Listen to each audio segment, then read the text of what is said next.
The year is 900 AD. Deep within the emerald shadows of the Central American rainforests, millions of souls vanished as if they had simply evaporated into the humid air. No wars were fought, no plagues were recorded, only the haunting silence of abandoned, towering pyramids and the rhythmic beat of a heart that refused to stop. Today, we peel back the layers of time to reveal the dark truth behind the Great Maya collapse. A story whispered through the vines and carved into stone. Prepare yourself. We are journeying to the place where time itself came to an end. In the absolute, suffocating stillness that existed before the first pulse of time, there was no earth, no sky, and no movement. The universe was a vast, lightless ocean of indigo shadows, a void where even the concept of a whisper had yet to be born. This was the era of the primordial waters, a state of perfect, terrifying equilibrium where the boundary between nothingness and existence was as thin as the mist rising from a jungle lagoon at midnight. According to the sacred Popol Vuh, the Book of the People, only the sea and the sky existed in a state of eternal waiting. But within this dark, undulating abyss, there were those who existed in a state of profound, cosmic meditation. Tepu, the Maker, and Gukyamats, the feathered serpent, resided in the depths, hidden beneath the shimmering, ethereal green and blue feathers of the Quetzal. They were the heart of the sky and the heart of the earth, and their existence was defined not by physical form but by the pure, unadulterated potential of thought. They were the architects of the unseen, the silent dreamers who would eventually weave the tapestry of reality from the threads of their own divine imagination. As they spoke in the darkness, their words did not merely vibrate, they created.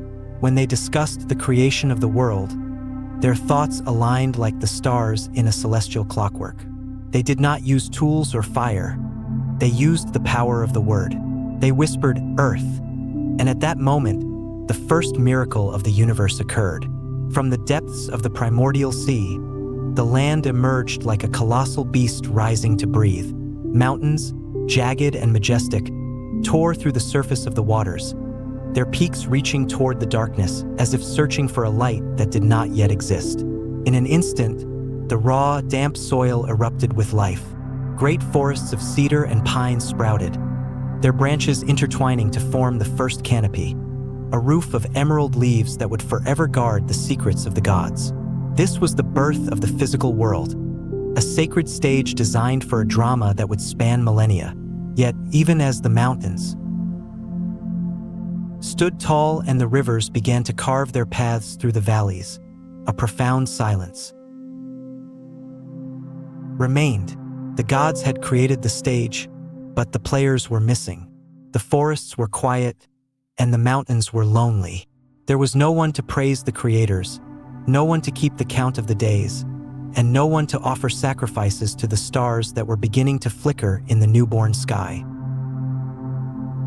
This divine loneliness led to the first experiments in humanity, a series of trials that would define the tragic and beautiful nature of the Maya soul. The creators first attempted to craft beings from the mud and clay of the earth. These creatures were soft, their forms unstable, and they lacked the spark of true consciousness. They could speak, but their words were hollow, lacking the weight of meaning or the warmth of devotion. When the first rains fell, the very lifeblood of the earth, these mud people simply dissolved, returning to the sludge from which they were formed. They could not multiply, they could not remember, and they could not lift their heads to look upon the glory of the heart of the sky. The gods watched in silence as their first children vanished into the soil, realizing that to create a being worthy of time, they would need a substance more resilient than mere dust. They needed a material that could withstand the heat of the sun and the dampness of the jungle, a substance that could hold a memory and carry a prayer. This failure was the first lesson of the gods, that life is not merely a matter of form, but a matter of spirit and endurance. As the waters settled and the mud settled back into the riverbeds, the creators began to contemplate their next move, unaware that their journey toward creating the Maya would be paved with both brilliance and destruction. They looked toward the trees, toward the sturdy wood of the forest, hoping that in the rigidity of the branch, they might find the foundation for a soul that could finally speak their names into the vast, echoing halls of eternity. After the catastrophic failures of the beings made from mud and the hollow men of wood, the universe fell back into a heavy, expectant silence. The creators, Tepu and Gukumats, stood amidst the ruins of their own ambition, contemplating the void. They understood now that a true human could not be fashioned from the inanimate dust of the earth or the rigid, unfeeling limbs of the forest. To create a soul that could truly keep the days and offer prayers that resonated with the frequency of the stars, they needed a substance that was both physical and spiritual, a material that held the very essence of life within its fibers. As the four animals, the mountain lion, the coyote, the parrot, and the crow, approached the divine pair, they carried a secret from the hidden mountain of Paxil. They spoke of a place where the earth itself was sweet and vibrant, a sanctuary where the golden and white stalks of maize grew in abundance. This was not merely food. It was the sacred blood of the earth, the concentrated energy of the sun and the rain, transformed into a golden grain. Following the animals, the gods descended into the heart of the mountain, and there, in the shimmering light of a hidden valley, they discovered the yellow and white maize that would change the course of cosmic history forever. With great reverence, the grandmothers Mukane, the divine midwife of the universe, took the sacred corn and ground it 9 times upon her stone metate. From the fine, pale flour, she began to knead the flesh of the first 4 men. This was a moment of profound alchemy. As her hands moved with the rhythm of the seasons, the water used to moisten the dough became the blood that would pulse through human veins, and the essence of the maize became the muscle and bone of a new race. These were not the brittle creatures of mud or the hollow shells of wood. These were the Mother Fathers, the original 4, Balamquitza, Balamakab, Mahakuta, and Iki Balam. As the breath of life was whispered into their lungs, they opened their eyes and, for the first time in the history of the world, a creation looked back at its creators with true understanding. Their vision was not limited by the horizon. They could see through the thickness of the jungle, across the vastness of the oceans, and into the very center of the celestial vault. They understood the movements of the planets before they were even named, and their hearts were filled with an overwhelming gratitude that manifested as the first true prayer. They were perfect, perhaps in the eyes of the gods, too perfect. The perfection of these first men, however, sparked a flicker of divine anxiety. The creators looked upon their handiwork and realized that if these humans could see everything and understand all mysteries, they might eventually believe themselves to be equal to the gods. A being that knows no limits has no reason to offer sacrifice. A soul that sees the end of time has no reason to wonder at the mystery of the dawn. To protect the hierarchy of the universe, the heart of the sky reached down and breathed a divine mist over the eyes of the 4 men. Their vision, once sharp enough to pierce the veil of reality, became clouded, much like breath upon a mirror. They could still see the beauty of the world, but the far-reaching secrets of the cosmos were now hidden behind a layer of mystery. They were left with enough wisdom to worship, but enough ignorance to seek. This was the birth of the Maya condition, a life lived in the pursuit of hidden truths, a constant gaze toward the stars to find the fragments of the vision they had lost. From these 4 men and the 4 women who were created to be their companions, the great lineages of the Maya began to spread across the lowlands and the mountains, forever carrying the yellow and white maize in their blood, a living pact between the people and the land that sustains them. Beneath the tangled roots of the sacred ceiba tree, where the damp earth gives way to the hollow echoes of the limestone deep, lies the entrance to Xibalba, the place of fright. For the ancient Maya, the underworld was not a distant, abstract realm of the afterlife, but a tangible, watery labyrinth hidden within the dark caves and cenotes that pockmark the Yucatan landscape. It was a world governed by the lords of decay and darkness, a place where the soul was tested through a series of macabre trials designed to strip away the illusions of the mortal world. The rulers of this subterranean kingdom, 1 death and 7 death, were not mere personifications of the end of life. They were malicious, cunning deities who delighted in the suffering of those who dared to cross their threshold. They presided over a court of disease and despair, commanding lesser lords who specialized in thinning the blood, swelling the joints, and strangling the breath of the living. To enter Xibalba was to enter a realm of perpetual twilight, where the air was thick with the scent of rotting vegetation and the sound of distant, rhythmic drumming that echoed like a dying heart. The epic saga of the hero twins, Hunahpu and Palenque, begins with a summons to this very abyss. Their father and uncle, lured into the underworld by the envy of the Lords of Death, had failed the tests and been sacrificed, their remains buried beneath the floor of the ball court. But the twins, born of the breath of their father's spirit and the wisdom of the moon, were destined for a different fate. They did not descend into the dark out of fear, but with a calculated, divine brilliance. As they crossed the rivers of pus and blood, they used their blowguns as bridges, outsmarting the traps laid by the lords. Upon arriving at the great plaza of Xibalba, they were presented with a series of houses of trial that would have broken any ordinary mortal. The House of Gloom, where darkness was a physical weight. The House of Cold, where the wind shrieked like a banshee. The House of Jaguars, filled with hungry, snarling beasts, and the House of Bats, where the air was thick with the sound of leathery wings and razor-sharp cries. Each house was a psychological and physical crucible, yet through magic and wit, the twins endured, proving that the human spirit, when aligned with the divine, could withstand even the most absolute darkness. The climax of this cosmic struggle took place on the Xibalban Ball Court, a place of sacrifice where the boundary between life and death was decided by the movement of a rubber ball. The Lords of Death played with a ball that contained a concealed blade, intended to kill the twins mid-game. However, Hunahpu and Palenque, masters of the game and the mind, used their own magic to counter every move. They allowed themselves to be defeated and burned in a great oven, only to return as traveling performers, performing miracles that fascinated the lords.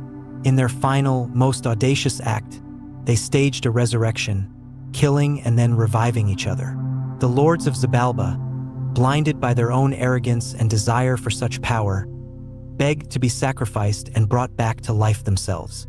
The twins obliged, striking the final blow against 1 death and 7 death, but they did not grant the resurrection the lords craved.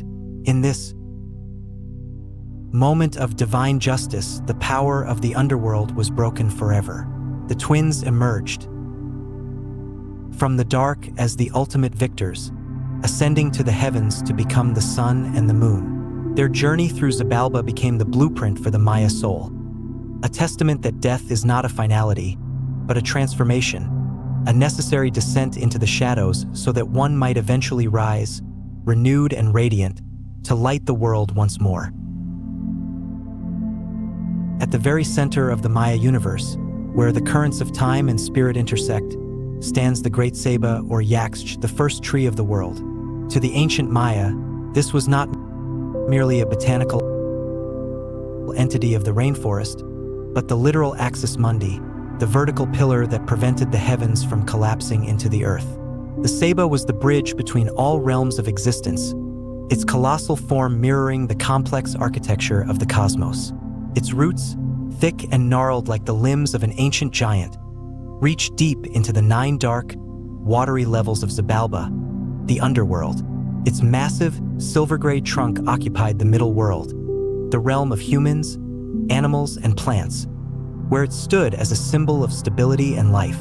Finally, its sprawling branches, adorned with lush green leaves, reached upward to support the 13 levels of the celestial heavens, where the gods and ancestors resided in eternal light.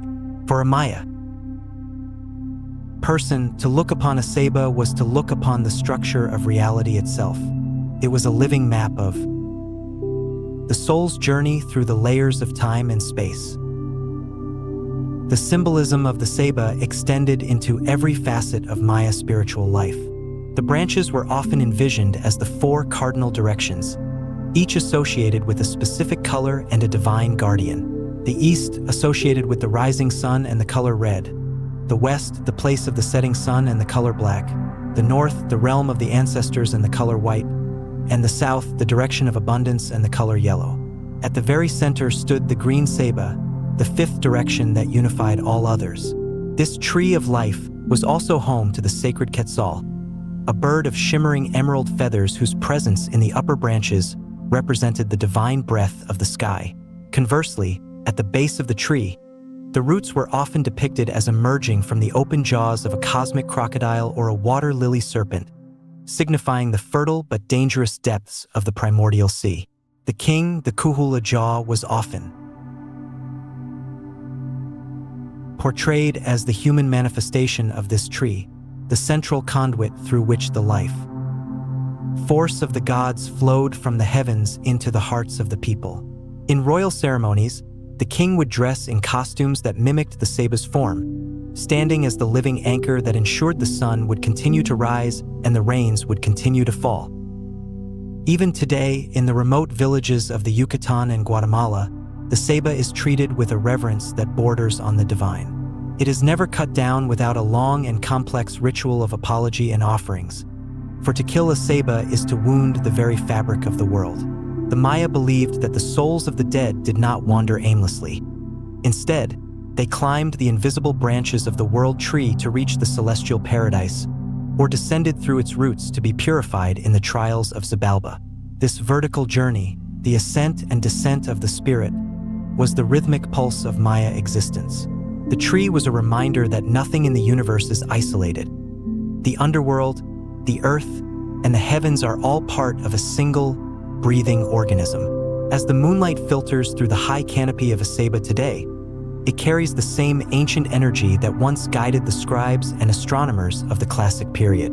The tree remains a silent witness to the rise and fall of empires, a green monument to the endurance of a civilization that saw the sacred in every leaf and the eternal in every root. As the echoes of the creation myths faded into the humid morning air, a new reality began to take shape beneath the emerald canopy of the Petén Basin. These were the first settlers, the pioneers of a civilization that would one day command the stars. But for now, they were humble wanderers navigating a world that was as beautiful as it was perilous. They did not enter the rainforest as conquerors seeking to tame a wild beast. They entered as children of the earth, seeking a place where they could plant the sacred maize and build a lasting connection with the gods. The journey into the heart of the jungle was a slow, deliberate migration, guided by the rhythms of the seasons and the availability of life-giving water. The landscape they encountered was a dense, vibrating wall of green, where the sunlight struggled to reach the forest floor, and the air was thick with the scent of damp earth and blooming bromeliads. Every step forward was a negotiation with the spirit of the wild. They looked for signs in the movement of the birds and the clustering of specific trees, searching for the Q, the divine essence, that signaled a location was blessed for human habitation. Finding water was the first and most critical challenge for these early groups. In the limestone terrain of the lowlands, surface rivers were scarce, often disappearing into subterranean channels. The first settlers followed the paths of the Jaguar and the taper to the hidden cenotes, natural sinkholes that exposed the cool, dark waters of the underworld. These cenotes became the anchors of the first villages. The psychological landscape of these first settlers was as complex as the forest itself. In the shadows of the massive ceiba and mahogany trees, they developed a profound sense of humility. They shared their world with the jaguar, the apex predator whose golden eyes and spotted hide represented the starry night sky. The jaguar was not merely an animal to be feared. It was a guardian of the forest, a creature that moved between the realms of light and shadow with ease. The early Maya watched the jaguar and learned the art of silence and patience. They realized that to survive in this environment, one had to become part of its rhythm rather than trying to override it. This period of early settlement was an era of profound observation. They began to track the cycles of the moon to know when the rains would arrive and studied the habits of the deer and the turkey to ensure their survival. They were transforming from nomads into guardians of the land, laying the foundations for the great stone cities that would eventually rise above the trees. Each small clearing, each planted field of maize, was a victory of the human spirit, a testament to the resilience of a people who saw the infinite potential hidden within the wild, green heart of the world. As the generations passed and the roots of the Maya people grew deeper into the damp soil of the lowlands, a profound transformation began to reshape the landscape. The simple, thatched roof huts of wood and mud, which had sheltered the first settlers, were no longer sufficient to hold the burgeoning weight of their spiritual and social ambitions.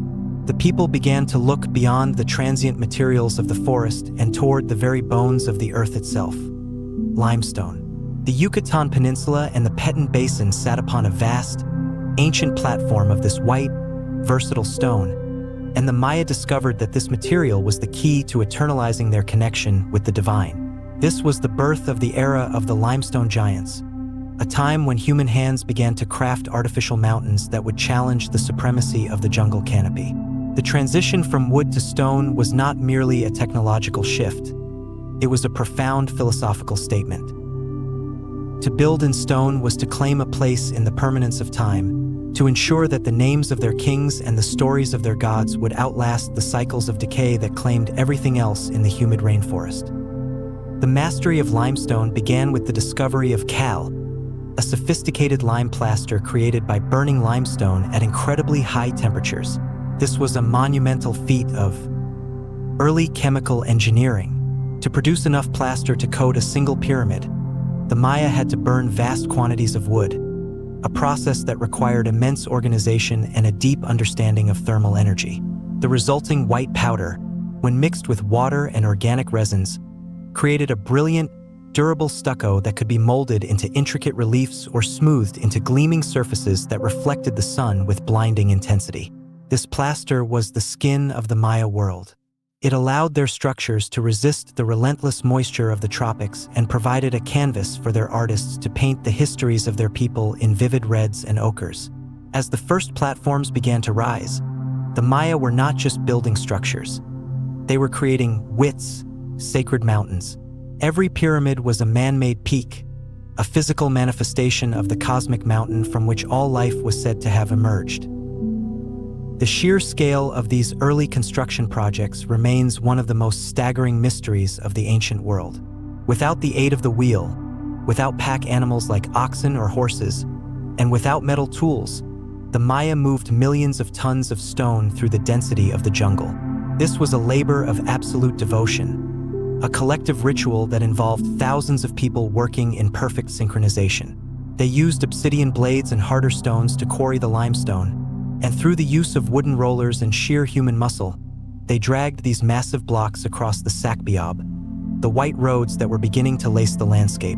The sound of the jungle was now punctuated by the rhythmic strike of stone on stone and the chanting of laborers who believed that their sweat was a form of prayer. These early pyramids, like those found at the site of Nakbi, were massive, squat structures with wide staircases that invited the people to ascend toward the sky. They were communal anchors, places where the earthly and the celestial met in a grand, architectural embrace. This was the dawn of the urban revolution, the moment when the scattered hamlets of the early settlers coalesced into the first true cities, standing as white stone beacons amidst the infinite, emerald sea of the wild. Hidden today beneath a thick, suffocating mantle of centuries-old mahogany, cedar, and strangler figs, lies a ghost of unimaginable scale, El Mirador. Long before the famous cities of Tikal or Palenque reached their zenith, this pre-classic titan stood as the undisputed heart of the Maya world. To look upon the site today is to see what appears to be a series of natural, forest-covered mountains rising abruptly from the flat expanse of the Palenque Basin. But as archaeologists began to peel back the emerald skin of the jungle, they realized with profound shock that these were not hills at all. They were the largest structures ever built in the ancient Americas, man-made mountains of limestone that once gleamed with a blinding white and blood-red brilliance. El Mirador was not just a city. It was a statement of supreme human ambition, a sprawling urban complex that covered over 10 square miles, housing a population that rivaled the greatest cities of the ancient old world. It was the cradle of the Maya civilization, a place where the concepts of kingship, astronomy, and monumental architecture were forged into a singular, world-shaping force. At the epicenter of this limestone labyrinth stands La Danta, a name that, in the modern era, echoes with the weight of empires. La Danta is not merely a pyramid. It is an architectural marvel that defies the limits of the pre-classic period. It is one of the largest structures in the world by volume, a massive complex built upon a series of colossal platforms that elevate the sacred precinct high above the humid breath of the rainforest. To stand at the summit of La Danta is to occupy the same space as the gods once did, looking out over a horizon where the green sea of the jungle seems to bow before human will. The sheer volume of stone used in its construction is staggering. It is estimated that thousands of laborers worked for generations to quarry, transport, and set the millions of cubic feet of limestone required for its completion. This was a project of absolute collective devotion, a physical manifestation of a society that had moved beyond simple survival and into the realm of the eternal. The city was meticulously planned with great causeways, the Sacbeob, stretching out like the silver threads of a spider's web, connecting El Mirador to its satellite cities and ensuring that the pulse of trade and ritual never faltered. Yet, for all its staggering power and architectural permanence, El Mirador carries a haunting lesson about the fragility of greatness. By the 2nd century AD, this colossal metropolis began to fade into the shadows of history. The very factors that allowed it to rise, its massive population and its insatiable hunger for resources, may have ultimately led to its undoing. To produce the vast quantities of lime plaster needed to coat the city's monuments, entire forests were felled to fuel the kiln fires, leading to catastrophic environmental degradation and the exhaustion of the thin tropical soil. The once vibrant plazas, where tens of thousands of people gathered to witness the blood sacrifices of their kings, grew silent. The great reservoirs, once shimmering with life-giving water, began to dry or fill with silt. As the people slowly departed, seeking refuge in newer, smaller city-states, the jungle began its patient, relentless reclamation. Roots cracked the sacred stones, and vines choked the magnificent friezes. Today, El Mirador stands as a silent witness to the dawn of the Maya spirit, a reminder that even the most formidable mountains built by man must eventually succumb to the slow, emerald heartbeat of the wild. As the mist of the early morning clings to the towering ceiba trees, a rhythmic, haunting sound begins to vibrate through the humid air of the Palenque Basin, the heartbeat of Tikal. Known to its ancient inhabitants as Yaxmutal, Tikal was not merely a city. It was the supreme metropolis of the Maya classic period, a sprawling urban giant that commanded the jungle for centuries. To enter Tikal is to step into a world where stone and spirit are indistinguishable. The city rises abruptly from the forest floor, its limestone temples piercing the emerald canopy like the fingers of a buried god reaching for the heavens. These structures were designed with a profound understanding of acoustics and atmosphere, earning Tikal its moniker as the City of Echoes. When a priest stood at the summit of the Great Jaguar Temple and spoke, his voice would carry across the vast, paved plazas, reaching the ears of thousands of subjects with a clarity that felt supernatural. This was the theater of power, a place where every word and every ritual was amplified by the very architecture of the city, ensuring that the authority of the Divine Lord was heard by both man and the gods. The architectural silhouette of Tikal is dominated by its iconic temple pyramids, steep and narrow structures that differ significantly from the squat, massive platforms of the earlier pre-classic era. Temple I, The Temple of the Great Jaguar stands as a funerary monument to the great King Jasa Chan Kawil I. Its 9 tiers represent the 9 levels of Xibalba, a stone stairway leading the soul of the fallen ruler from the darkness of the underworld to the eternal light of the stars. Facing it across the Great Plaza is Temple 2, the Temple of the Mask, dedicated to the king's wife. Together, these structures create a celestial gateway, a cosmic stage where the movements of the sun and moon were mirrored in the shadows cast upon the limestone. The city was a masterpiece of urban planning, featuring sophisticated reservoirs that captured the torrential rains, ensuring that Tikal could sustain a population of over 60,000 people even during the harshest droughts.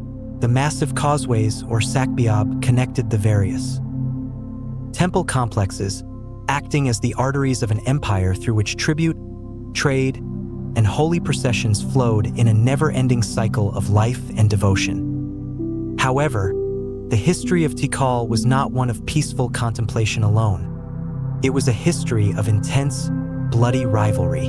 For centuries, Tikal was locked in a cold war that often turned hot with the kingdom of Calakmul, the Snake Kingdom. This struggle for hegemony shaped the very landscape of the Maya world, as smaller city-states were forced to choose sides in a geopolitical game that spanned generations.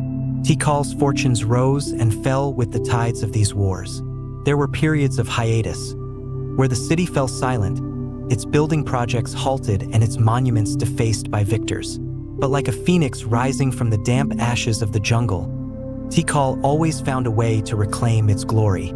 The resilience of its people and the divine mandate of its kings allowed it to undergo spectacular renaissances, leading to the construction of even taller and more magnificent structures. Today, as the howler monkeys scream from the surrounding trees, and the wind whispers through the empty chambers of the North Acropolis, Tikal remains a testament to the enduring power of human vision. It is a city of echoes where the past is never truly gone, but continues to vibrate in the stillness of the stone. Leaving behind the sheer monumental force of Tikal, the journey through the Maya world leads us to the foothills of the Chiapas Mountains, where the city of Palenque, known anciently as Lacama, or Big Water, emerges from the mist. If Tikal was the empire of heights, Palenque was the empire of aesthetics and intellectual refinement. Here, the rugged limestone was not merely piled into mountains. It was sculpted with a delicacy that suggests a profound intimacy with the soul. The architecture of Palenque is unique, characterized by its lighter construction, mansard-style roofs, and the extensive use of intricate stucco reliefs that once glowed with vibrant colors under the canopy. This was a city that did not seek to overwhelm the landscape with size, but to harmonize with it through grace. The city's location, nestled between emerald ridges and cascading waterfalls, provided a natural theater for one of the most remarkable dynasties in human history, led by the legendary Kinich Jenab Pakal I, or Pakal the Great. Pakal ascended the throne at the age of 12 and reigned for 68 years, a period that transformed Palenque into a masterpiece of stone. His most enduring legacy is the Temple of the Inscriptions, a soaring funerary monument that holds the secrets of the Maya concept of eternity. Unlike most Maya pyramids, which were built over earlier structures, this temple was designed from the beginning as a royal tomb. For centuries, the inner sanctum remained hidden until 1952, when archaeologists discovered a secret staircase choked with rubble. At the bottom lay the sarcophagus of Pakal, covered by a massive, intricately carved lid that remains one of the most debated artifacts in the world. The carving depicts Pakal at the moment of his death, falling into the jaws of the underworld, but also rising through the world tree toward the heavens. It is a visual poem about the cycle of life, death, and rebirth, a testament to a culture that viewed the end of a breath not as a finale, but as a transition to a higher state of being. Beyond the tombs, Palenque was a center of administrative and artistic brilliance. The Great Palace, with its unique 4-story tower, served as an astronomical observatory and a center of governance. Its labyrinthine corridors and interior courtyards are adorned with stucco friezes that depict the history of the royal lineage, capturing the features of lords and captives with a realism that is startlingly human. The scribes and artists of Palenque developed a calligraphic style of hieroglyphs that is considered the pinnacle of Maya writing, blending history and mythology into a seamless narrative. The city was also a pioneer in hydraulic engineering, with sophisticated aqueducts that funneled the mountain streams beneath the plazas, creating a constant supply of fresh water and a cooling atmosphere. Palenque stands as a reminder that the Maya were not just builders and warriors, but poets of the stone, a civilization that sought to find the divine in the details and the eternal in the elegant.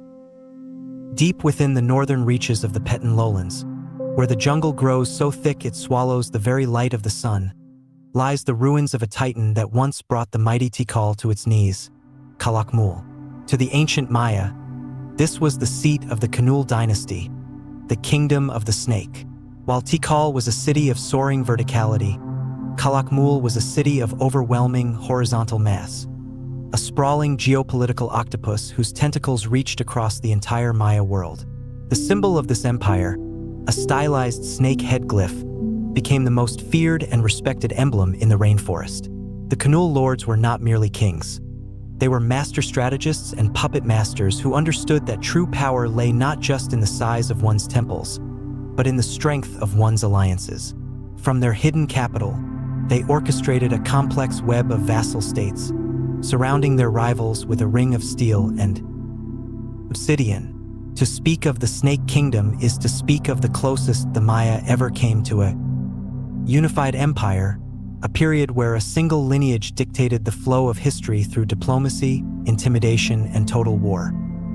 The physical presence of Calakmul is dominated by structure too, one of the most massive pyramids ever constructed in the ancient world. Rising over 45 meters from the forest floor, its base covers an area so vast it feels less like a building and more like a natural mountain that has been tamed and carved by human will.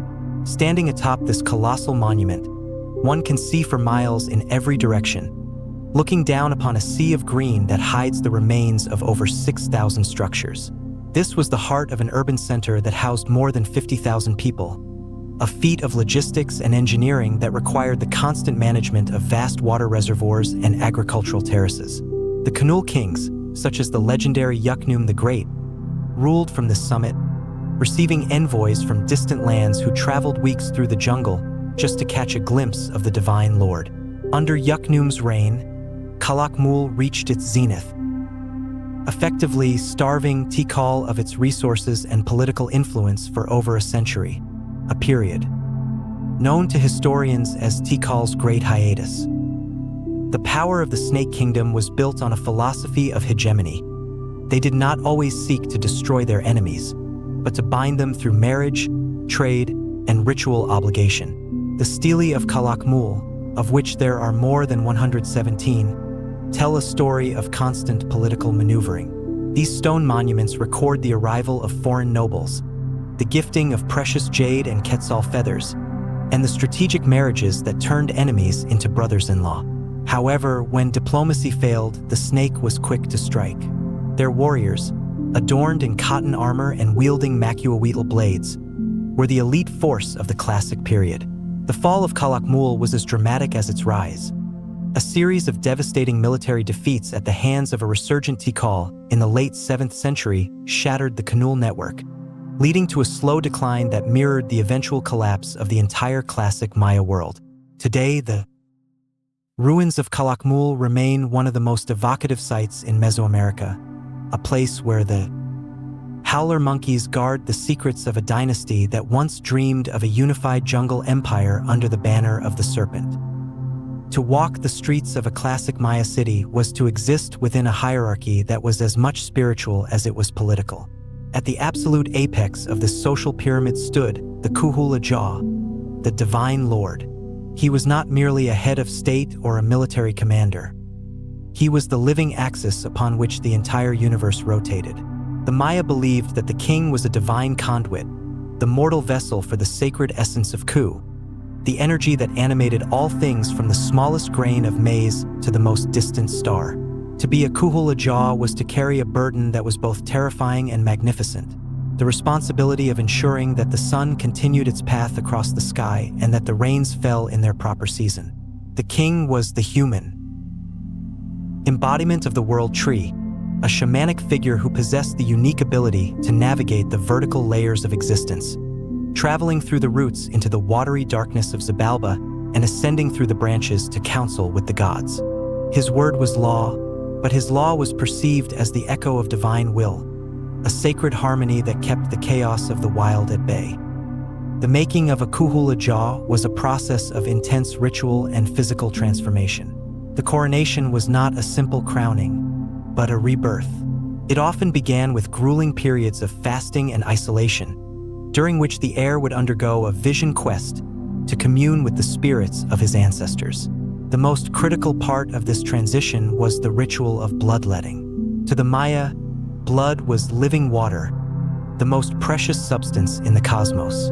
By piercing his own flesh with stingray spines or obsidian blades, the future king offered his life force back to the gods, a payment for the gift of creation. As the blood fell onto bark paper strips and was burned, the rising smoke was believed to open a portal, allowing the vision serpent to manifest.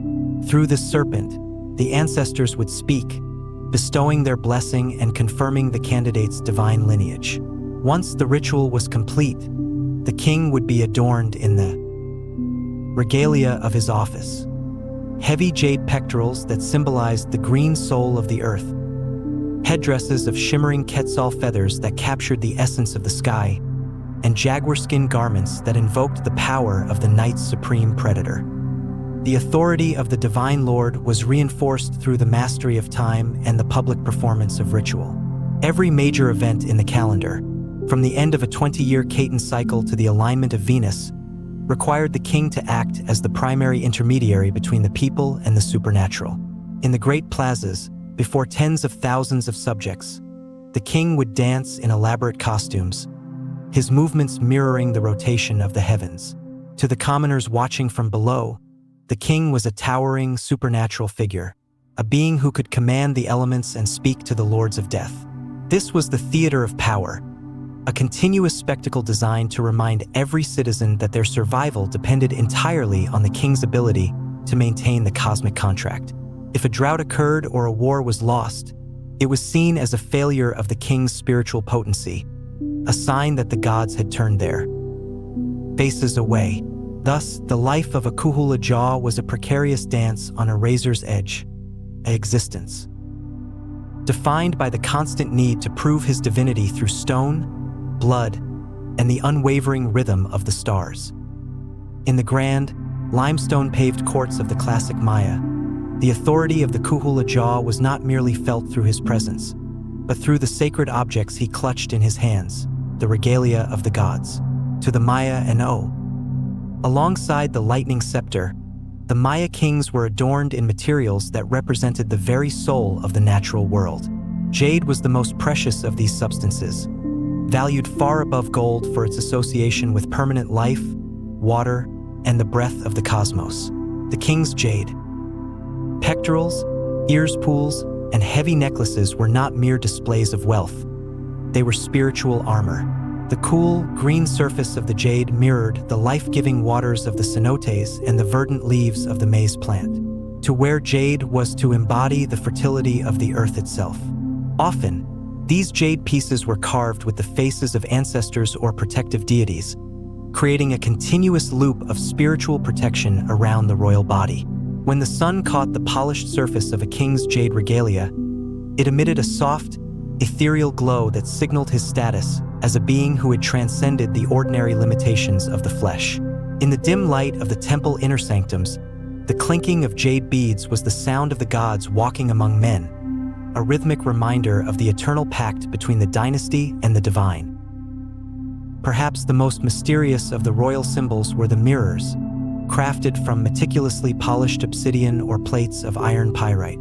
These were not tools for vanity, but scrying instruments, windows into the supernatural realm. A Maya king often wore a mirror on his chest or as part of a complex headdress, signifying his role as a seer who could look into the past and the future. The mirror was believed to be a portal. By gazing into its dark, reflective depths, The king could commune with the lords of Xibalba or seek guidance from the heart of the sky. It was said that the smoke of the god's breath would cloud the surface of the mirror, revealing visions that only the initiated could interpret. To possess the mirror was to possess the true sight, a vision unclouded by the illusions of the material world. Surrounded by the shimmering brilliance of Quetzal feathers and the fierce patterns of jaguar skins, the king stood as a living mosaic of the universe. Every feather, every stone, and every scepter was a chapter in a grand, silent narrative of power, a story that proclaimed that as long as the king held the symbols of the gods, the world would remain in balance, and the great wheel of time would continue to turn. While the history of the Maya is often told through the lens of its powerful kings, the humid air of the rainforest also whispers the names of formidable women who sat upon the limestone thrones and commanded the destinies of empires. In the classic Maya world, the role of women, particularly those of royal blood, was far more than ceremonial. They were the vital weavers of political alliances, the keepers of sacred lineages, and, in several remarkable instances, the absolute rulers who led armies and directed the construction of grand monuments. To understand the power of a Maya queen is to understand the Kuhul Ixik, the divine lady. These women were perceived as the earthly manifestations of the moon goddess, the celestial weaver who governed fertility, medicine, and the cycles of the tides. Just as the king embodied the sun and the world tree, the queen represented the essential lunar force that balanced the universe. Their presence in the royal courts was a requirement for cosmic harmony.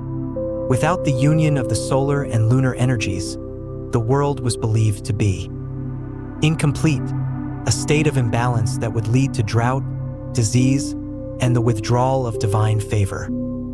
Perhaps the most legendary of these female rulers was Lady Six Sky of Dos Pilas, a woman whose political genius and military ambition reshaped the landscape of the southern lowlands. Sent from her home city as a young bride to revitalize the struggling kingdom of Naranjo, she did not settle for the quiet life of a consort. Instead, she acted with the authority of a sovereign, commissioning stelae that portrayed her in the regalia of a warrior king, standing atop the bodies of defeated captives. For over 3 decades, Lady Six Sky governed Naranjo, not just as a regent for her son, but as a primary political force who launched successful military campaigns and restored the city to its former glory. Her image in stone, clothed in elaborate jade-beaded skirts and holding the symbols of the war god, sent a clear message to the Maya world. The divine mandate to rule was not confined by gender, but was a matter of blood, ritual, and the will of the gods. These queens of the jungle were master diplomats, often moving between rival city-states to negotiate peace or solidify war pacts, their very bodies serving as the bridges between warring dynasties. The power of Maya queens also extended into the spiritual realm, where they were primary practitioners of the most sacred and painful rituals. In the magnificent lintels of Yaxchilan, we see Lady Cable Zook participating in the bloodletting ritual, pulling a thorn-studded rope through her tongue to summon the vision serpent. These images are not merely artistic. They are records of profound physical and spiritual endurance. By offering her blood, the queen was ensuring the birth of heirs and the continuation of the cosmic cycle. When a queen died, she was buried with the same funereal splendor as any king, surrounded by precious jade, obsidian, and the finest polychrome ceramics. Sites like Waka, El Peru, have revealed the tombs of supreme warrior queens like Lady Cobbel, whose burial included a small alabaster jar carved in the likeness of her face, a vessel that held her spirit for eternity. To look back at the history of the Maya is to see a civilization where the shadows of the jungle were often pierced by the brilliant, determined gaze of these divine women, architects of peace, commanders of war, and the eternal guardians of the moon's sacred light. In the heart of the Maya world, power was not a commodity to be seized by the strongest arm. It was a sacred inheritance, a thread of divine blood that stretched back to the very dawn of creation. To the ancient Maya, the concept of the royal dynasty was the bedrock of civilization, the invisible loom that wove the past, present, and future into a single, coherent narrative. The legitimacy of a king, the Kuhula Jaw, rested entirely upon his ability to prove his genealogical connection to the primordial ancestors and the gods who walked the earth when the world was new. Every city-state was defined by its ruling lineage, and the history of these dynasties was meticulously recorded on stone stelae, giant, upright slabs of limestone that acted as the books of the ancestors. These monuments were not merely historical records. They were conduits of spiritual power. To carve a king's name into stone was to ensure his eternal presence in the memory of the cosmos, creating a link of blood that even the lords of Xibalba could not break.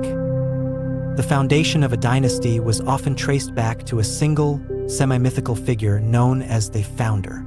In cities like Tikal, this was the legendary Yax Ebzuk, whose lineage would go on to rule for over 800 years, surviving wars, droughts, and internal upheavals.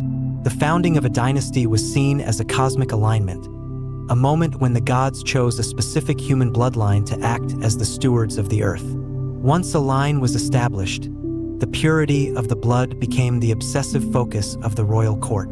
Marriages were rarely matters of the heart. They were strategic calculations designed to strengthen the divine essence of the lineage. Often, princesses from powerful neighboring kingdoms were brought in to merge two sacred bloodlines, a process that was recorded in elaborate hieroglyphs as a joining of the jewels. This obsession with ancestry meant that the Maya elite possessed a historical consciousness that was unparalleled in the ancient world. They did not just live in the present, they lived in the company of their dead fathers and grandfathers, whose spirits were believed to hover around the palace altars, waiting to be summoned through the smoke of ritual offerings. The veneration of the ancestral line extended far beyond the written word. When a king died, his body was not merely buried. It was transformed into a sacred relic.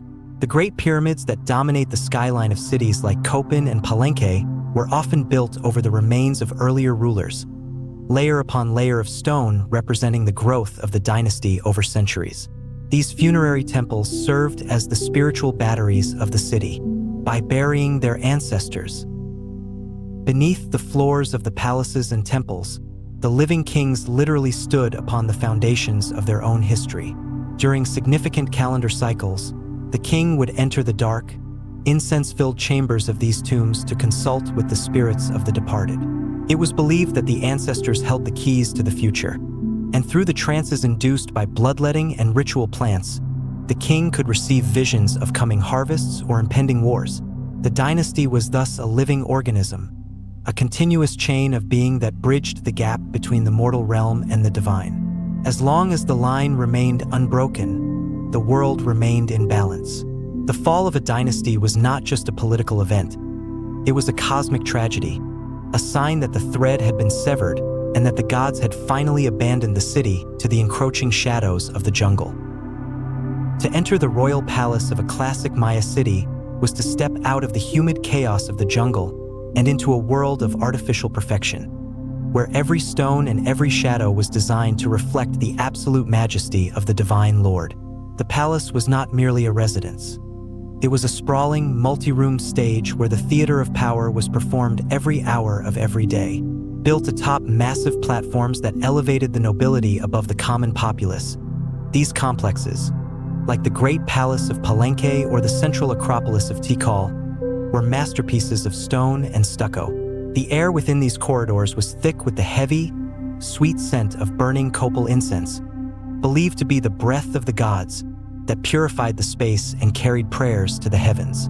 The walls were not the gray limestone we see today. They were covered in vibrant, polychrome frescoes and intricate stucco friezes that depicted the triumphs of the dynasty, mythological battles, and the celestial cycles. In the soft, flickering light of torches made from pine resin, these images seemed to breathe, creating a constant presence of the supernatural in the heart of the administration. Daily life within the court was a highly ritualized dance governed by strict etiquette and social hierarchy. The king did not simply sit.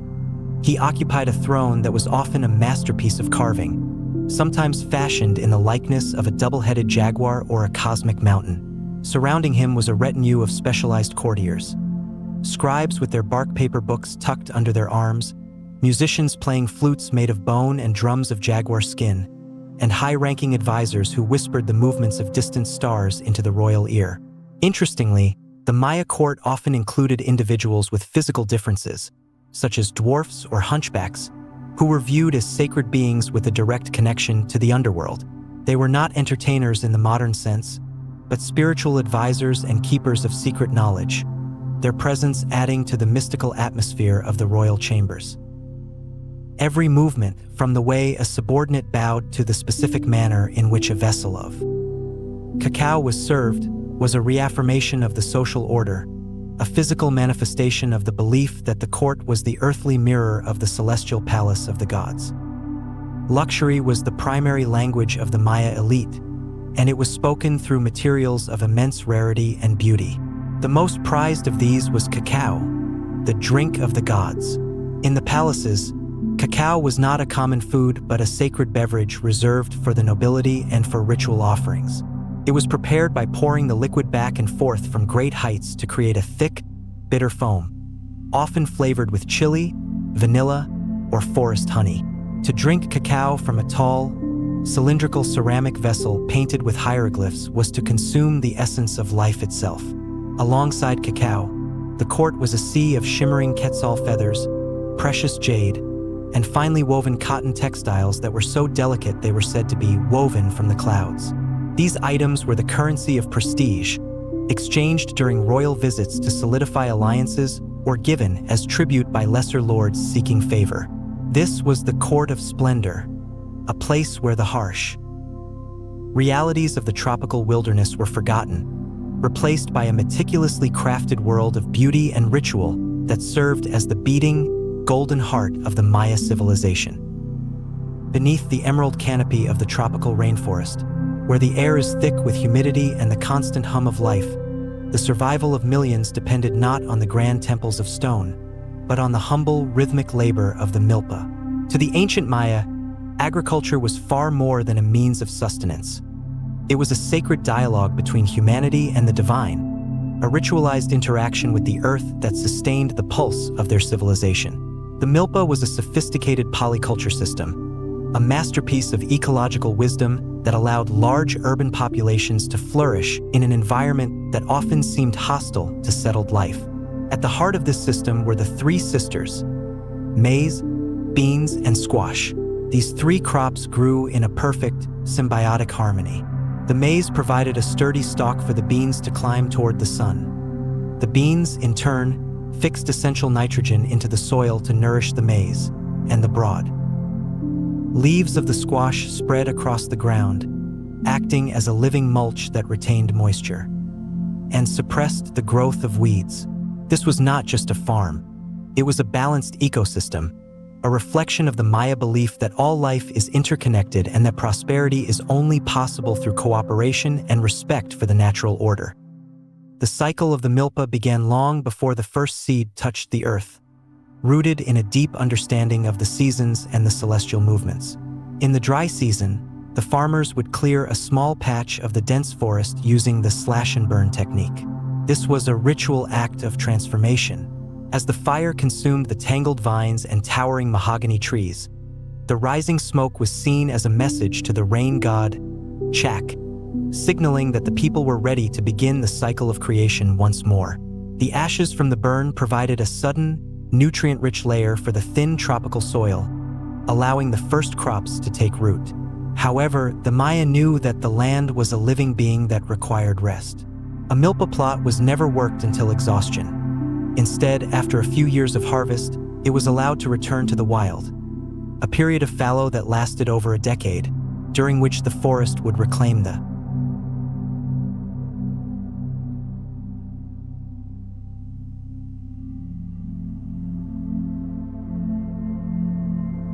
space and restore its fertility. This profound patience ensured that the jungle remained a bountiful garden rather than a depleted wasteland, demonstrating a level of sustainability that modern agriculture still struggles to emulate.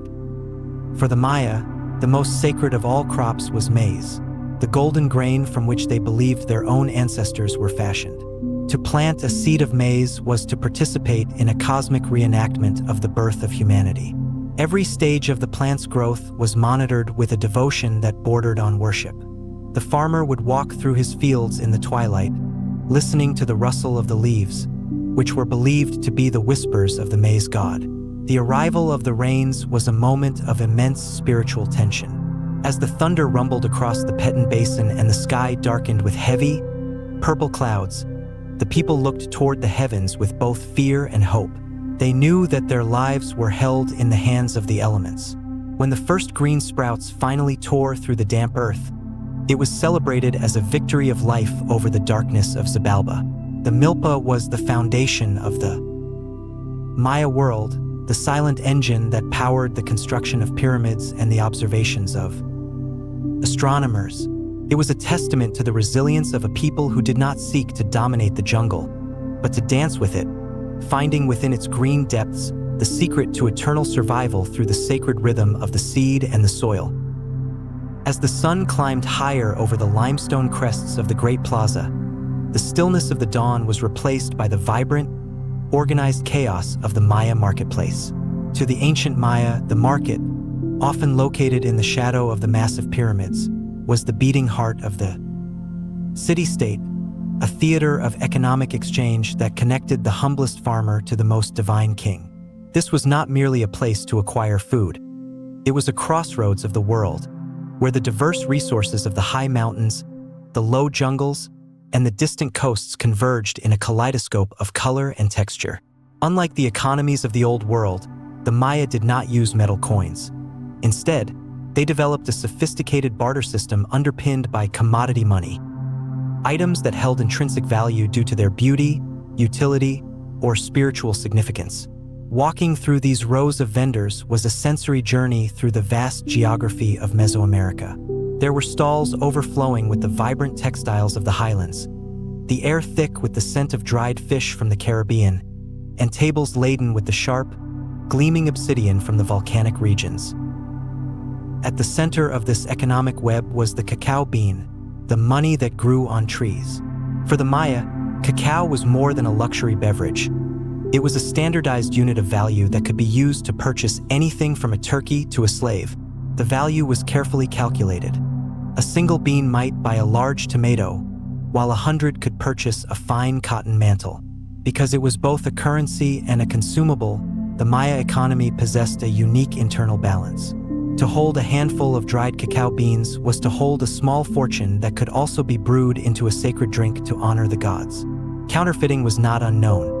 Unscrupulous traders sometimes hollowed out the beans and filled them with dirt, a crime that was viewed as both a theft and a spiritual transgression.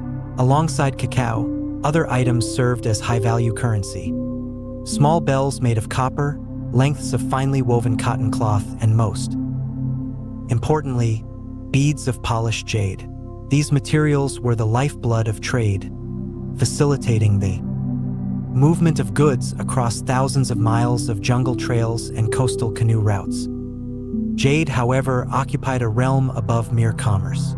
To the Maya, jadeite was the condensed essence of the cosmos, a stone that captured the green soul of the earth and the life-giving moisture of the water. It was the ultimate status symbol, reserved primarily for the elite. Yet its presence in the market signaled the city's prosperity and its connection to the divine. Next to the jade carvers sat the feather workers, their hands moving with surgical precision as they sorted the shimmering emerald plumes of the quetzal and the brilliant blue feathers of the cotinga. These feathers were the gold of the Maya world, used to create the towering headdresses and flowing capes of the nobility. The trade in such exotic goods was managed by a specialized class of merchants known as the Aj Palom, daring individuals who led massive caravans of porters through the wilderness.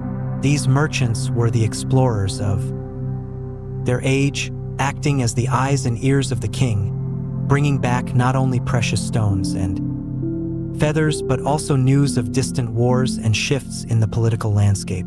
The marketplace was thus the great equalizer and the great informer, a place where the entire Maya universe was laid out on a mat, reminding every citizen that their world was part of a vast, interconnected tapestry of human effort and divine bounty. To understand the true endurance of the Maya civilization, one must look away from the towering stone temples and the jade-clad kings and venture into the dappled shadows of the residential districts that fanned out from the ceremonial centers. Here, in the sprawling neighborhoods nestled within the fruit groves and milpa plots, lived the heartbeat of the empire, the commoners. For the vast majority of the Maya population, life was not a series of grand royal dramas but a rhythmic, persistent cycle of labor, family, and humble devotion. Their world was built not of enduring limestone, but of the living forest itself. The commoner's house, or na, was a masterpiece of organic architecture, constructed on a low earthen platform to protect against the torrential tropical rains. These dwellings featured walls of wattle and daub interwoven, saplings coated in a thick layer of mud and lime, and steep, vaulted roofs made of palm thatch. These houses were designed to breathe, allowing the humid air to circulate while keeping the interior cool and dry.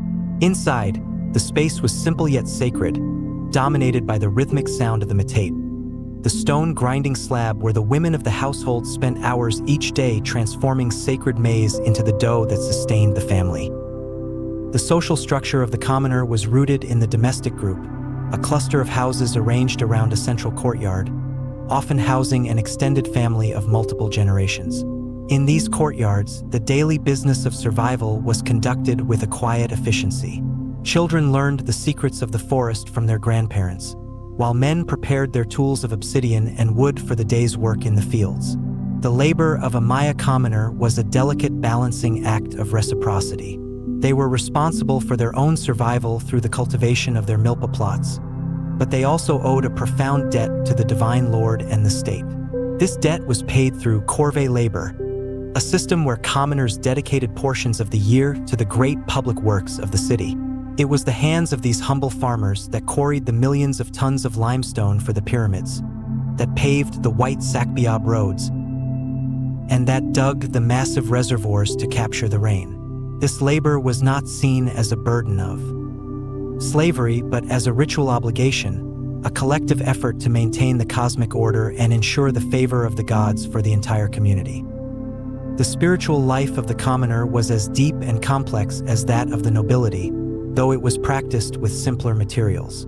While the king bled onto bark paper in the high temples, the commoner offered prayers at small household shrines, burning copal resin in humble ceramic censers. For the average Maya family, the ancestors were never truly gone. They were the literal foundation of the home. It was a common practice to bury the deceased beneath the floor of the house, particularly in the areas where the family gathered most often. This created a physical and spiritual bridge between the living and the dead, ensuring that the wisdom and protection of the elders remained within the household. The birth of a child was marked by rituals that tied the infant to the earth and the specific labor of their gender. A boy might be presented with a miniature hoe or hunting tool, while a girl received a spindle whorl or a grinding stone. This was the commoner's path, a life defined by the steady, unyielding pursuit of balance. They were the silent pillars of the Maya world, the millions of anonymous souls whose sweat, faith, and family traditions provided the stability upon which the golden age of the divine lords was built. In the dappled sunlight of the Maya courtyards, a sound as rhythmic and persistent as the heartbeat of the forest echoed through the air, the steady thwack-thwack of the backstrap loom. To the ancient Maya, weaving was not merely a domestic task or a craft of necessity. It was a sacred act of creation gifted to humanity by the goddess Ixchel, the divine patron of the moon, medicine, and the loom. To weave was to mimic the goddess herself, interlacing the threads of the earth to create a second skin that signaled one's place in the cosmic and social order. Every garment was a woven manuscript, a complex language of symbols, colors, and textures that spoke of the wearer's lineage, their city of origin, and their proximity to the divine. In a world where written hieroglyphs were often the domain of the elite, textiles served as a universal visual code, a tapestry of identity that allowed every individual to be read at a single glance. From the humblest cotton loincloth of a farmer to the magnificent, feather-encrusted Tunics of the royalty. Clothing was the primary medium through which the Maya manifested their internal spirit into the physical world. The journey of a Maya garment began in the fields, with the cultivation of both white and naturally brown cotton. This raw fiber was harvested with reverence, cleaned, and then spun into fine threads using ceramic spindle whorls, objects so precious they were often buried with their owners to ensure they could continue their craft in the afterlife. The true alchemy of Maya fashion, however, lay in the dyes. They possessed a sophisticated understanding of organic chemistry, extracting vibrant pigments from the world around them. The deep, royal reds were obtained from cinnabar or the crushed bodies of cochineal insects, the earthy yellows from the bark of specific trees, and the legendary Maya blue, a pigment so durable it has survived centuries of tropical decay, was created by a delicate fusion of indigo leaves and a specific type of clay. For the elite, these colors were used to create intricate patterns of serpents, diamonds, and solar discs, each motif acting as a prayer or a protective charm. The texture of the fabric also conveyed status. The nobility wore cotton so finely spun it was compared to the mist of the mountains, while the commoners utilized the coarser, sturdier fibers of the agave plant. The silhouette of Maya fashion was a study in geometric elegance and symbolic weight. Women wore the hupil, a rectangular tunic that remains a symbol of indigenous identity today. These garments were often adorned with heavy embroidery around the neckline, representing the portal between the earthly realm and the heavens. For men, the primary garment was the ex or loincloth, which for the nobility was transformed into a canvas of intricate weaving and jade attachments. But it was in the headdresses that the Maya truly reached the apex of their aesthetic ambition. A high-ranking lord would never appear in public without a towering structure of wicker and wood, adorned with the long, shimmering emerald feathers of the quetzal bird. To wear the quetzal was to claim the essence of the sky itself. As the feathers swayed in the humid breeze, they mimicked the movement of the vision serpent, signaling that the ruler was a being of both earth and air. These threads of identity were the invisible lines that held the society together, ensuring that even in the dense chaos of the jungle, the structure of the Maya universe remained visible, vibrant, and eternally woven into the fabric of daily life. In the dim, smoke-filled interiors of the Maya kitchens, where the scent of burning cedar mingled with the earthy aroma of toasted grain, a symphony of flavors was composed every day, a culinary tradition that was as much a spiritual practice as it was a means of survival. To the ancient Maya, food was not merely fuel for the body. It was a divine gift, a manifestation of the earth's fertility and a primary medium of communication with the supernatural realm. The kitchen was the heart of the home, centered around 3 sacred hearthstones that mirrored the 3 stars at the center of the Orion Nebula, which the Maya believed were the location of the first creation. In this sacred space, the women of the household acted as alchemists, transforming the raw bounty of the forest and the milpa into the complex dishes that defined their culture. Every meal was a ritual of gratitude, a reminder of the primordial era when the gods fashioned the first true humans from the substance of maize. To eat in the Maya world was to consume the very essence of the cosmos, a sensory journey that linked the physical hunger of the mortal with the eternal hunger of the gods. The foundation of every meal was the nixtamal, a process of culinary genius that elevated maize from a simple grain to a nutritional powerhouse. By soaking the hard corn kernels in an alkaline solution of water and lime, calcium hydroxide, the Maya unlocked essential vitamins and proteins that would otherwise be indigestible. This was the secret to the health and endurance of their massive populations.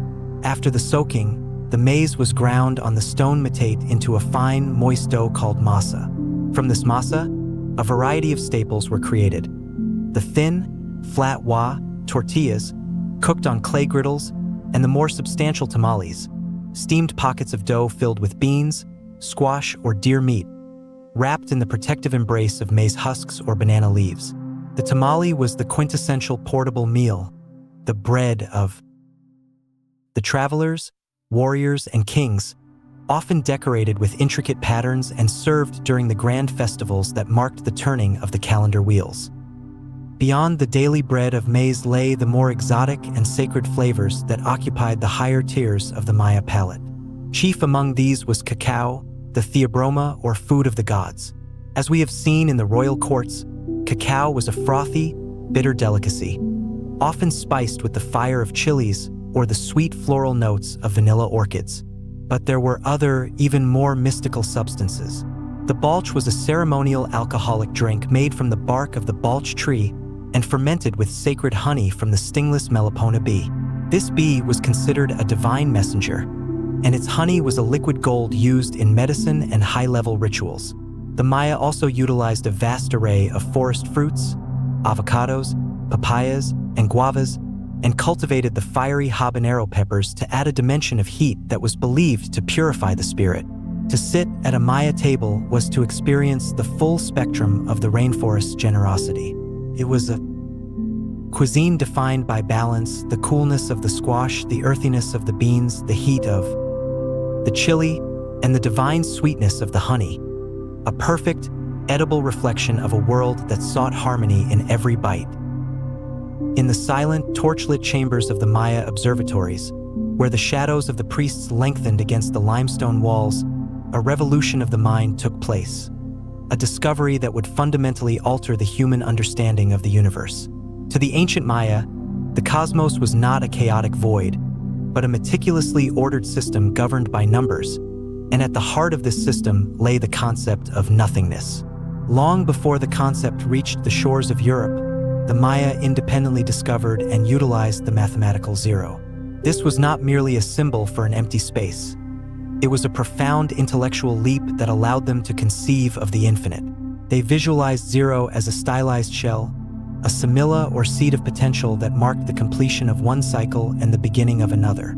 In the Maya vigesimal system, a base 20 mathematics inspired by the 10 fingers and 10 toes of the human body, zero was the essential placeholder. It allowed their scribes and astronomers to perform staggering calculations, tracking dates across millions of years and predicting the movements of celestial bodies with a precision that remains awe-inspiring to modern scientists. The genius of Maya mathematics lay in its elegant simplicity. While the Romans struggled with the clunky and non-positional logic of their numerals, the Maya utilized a system of just 3 symbols: a dot for 1, a bar for 5, and the shell for 0. This positional notation meant that the value of a number was determined by its place in a vertical column, with each level representing a higher power of 20. Without 0, this system would have collapsed into ambiguity. The shell symbol provided the necessary nothing that gave meaning to the something. For the Maya, 0 was not an absence of value, but a bridge, a point of transition where time was balanced on the edge of a knife. When a scribe recorded a date in the long count calendar, he was not just writing history. He was anchoring the city in the flow of eternity. 0 was the anchor, the point of origin from which all cycles emerged. It was the mathematical embodiment of the Popol Vuh's primordial silence, the state of pure potentiality before the gods, uttered the first word of creation. Philosophically, the Maya 0 represented a worldview that embraced both the finite and the infinite. They did not fear the void. They understood that for a new era to begin, the previous one must be fully accounted for and brought to its mathematical conclusion. This is why their calendars were so complex. By utilizing 0 as a positional placeholder, they could calculate the great cycles of time or backtons, which spanned nearly 400 years each. They understood that time was a series of interlocking gears, and 0 was the grease that allowed those gears to turn without friction. In the inscriptions of sites like Quirigua and Copan, we see the 0 shell used with a sense of artistic reverence, often held by the hands of gods or depicted as a living entity. It was the Lord of the Void, a deity that governed the transitions between life and death, harvest and drought, past and future. To master the 0 was to master the rhythm of the cosmos itself, providing the Maya with a mental laboratory where they could simulate the movement of the stars and the destiny of their kings within the boundless, silent halls of eternity. High above the emerald ceiling of the rainforest, where the air grows thin and the humidity of the jungle floor gives way to the crystalline clarity of the tropical night. The Maya built their stone gateways to the infinite. These were the keepers of the sky, the elite astronomer priests who dedicated their entire lives to documenting the silent, rhythmic dance of the celestial bodies. To the ancient Maya, the sky was not a distant, empty void. It was a living, breathing map of the divine, a glittering scroll across which the gods wrote the destiny of humanity in letters of light.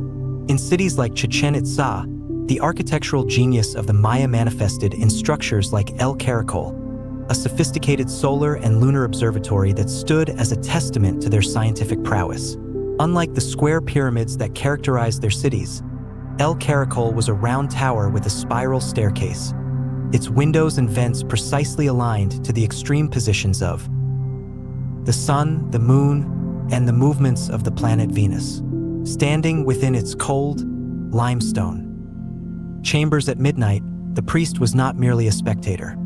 He was a cosmic accountant, meticulously recording the pulse of the universe to ensure that the earthly kingdom remained in perfect harmony with the celestial one. The Maya understanding of the stars was far more advanced than that of almost any other ancient civilization. They did not possess telescopes or metal instruments, yet through centuries of patient, naked-eye observation and the use of simple sighting tools, such as cross sticks and horizon markers, they mapped the heavens with surgical precision. They viewed the Milky Way not as a cluster of stars, but as the Wakachan, the World Tree, or as a celestial road leading to the underworld.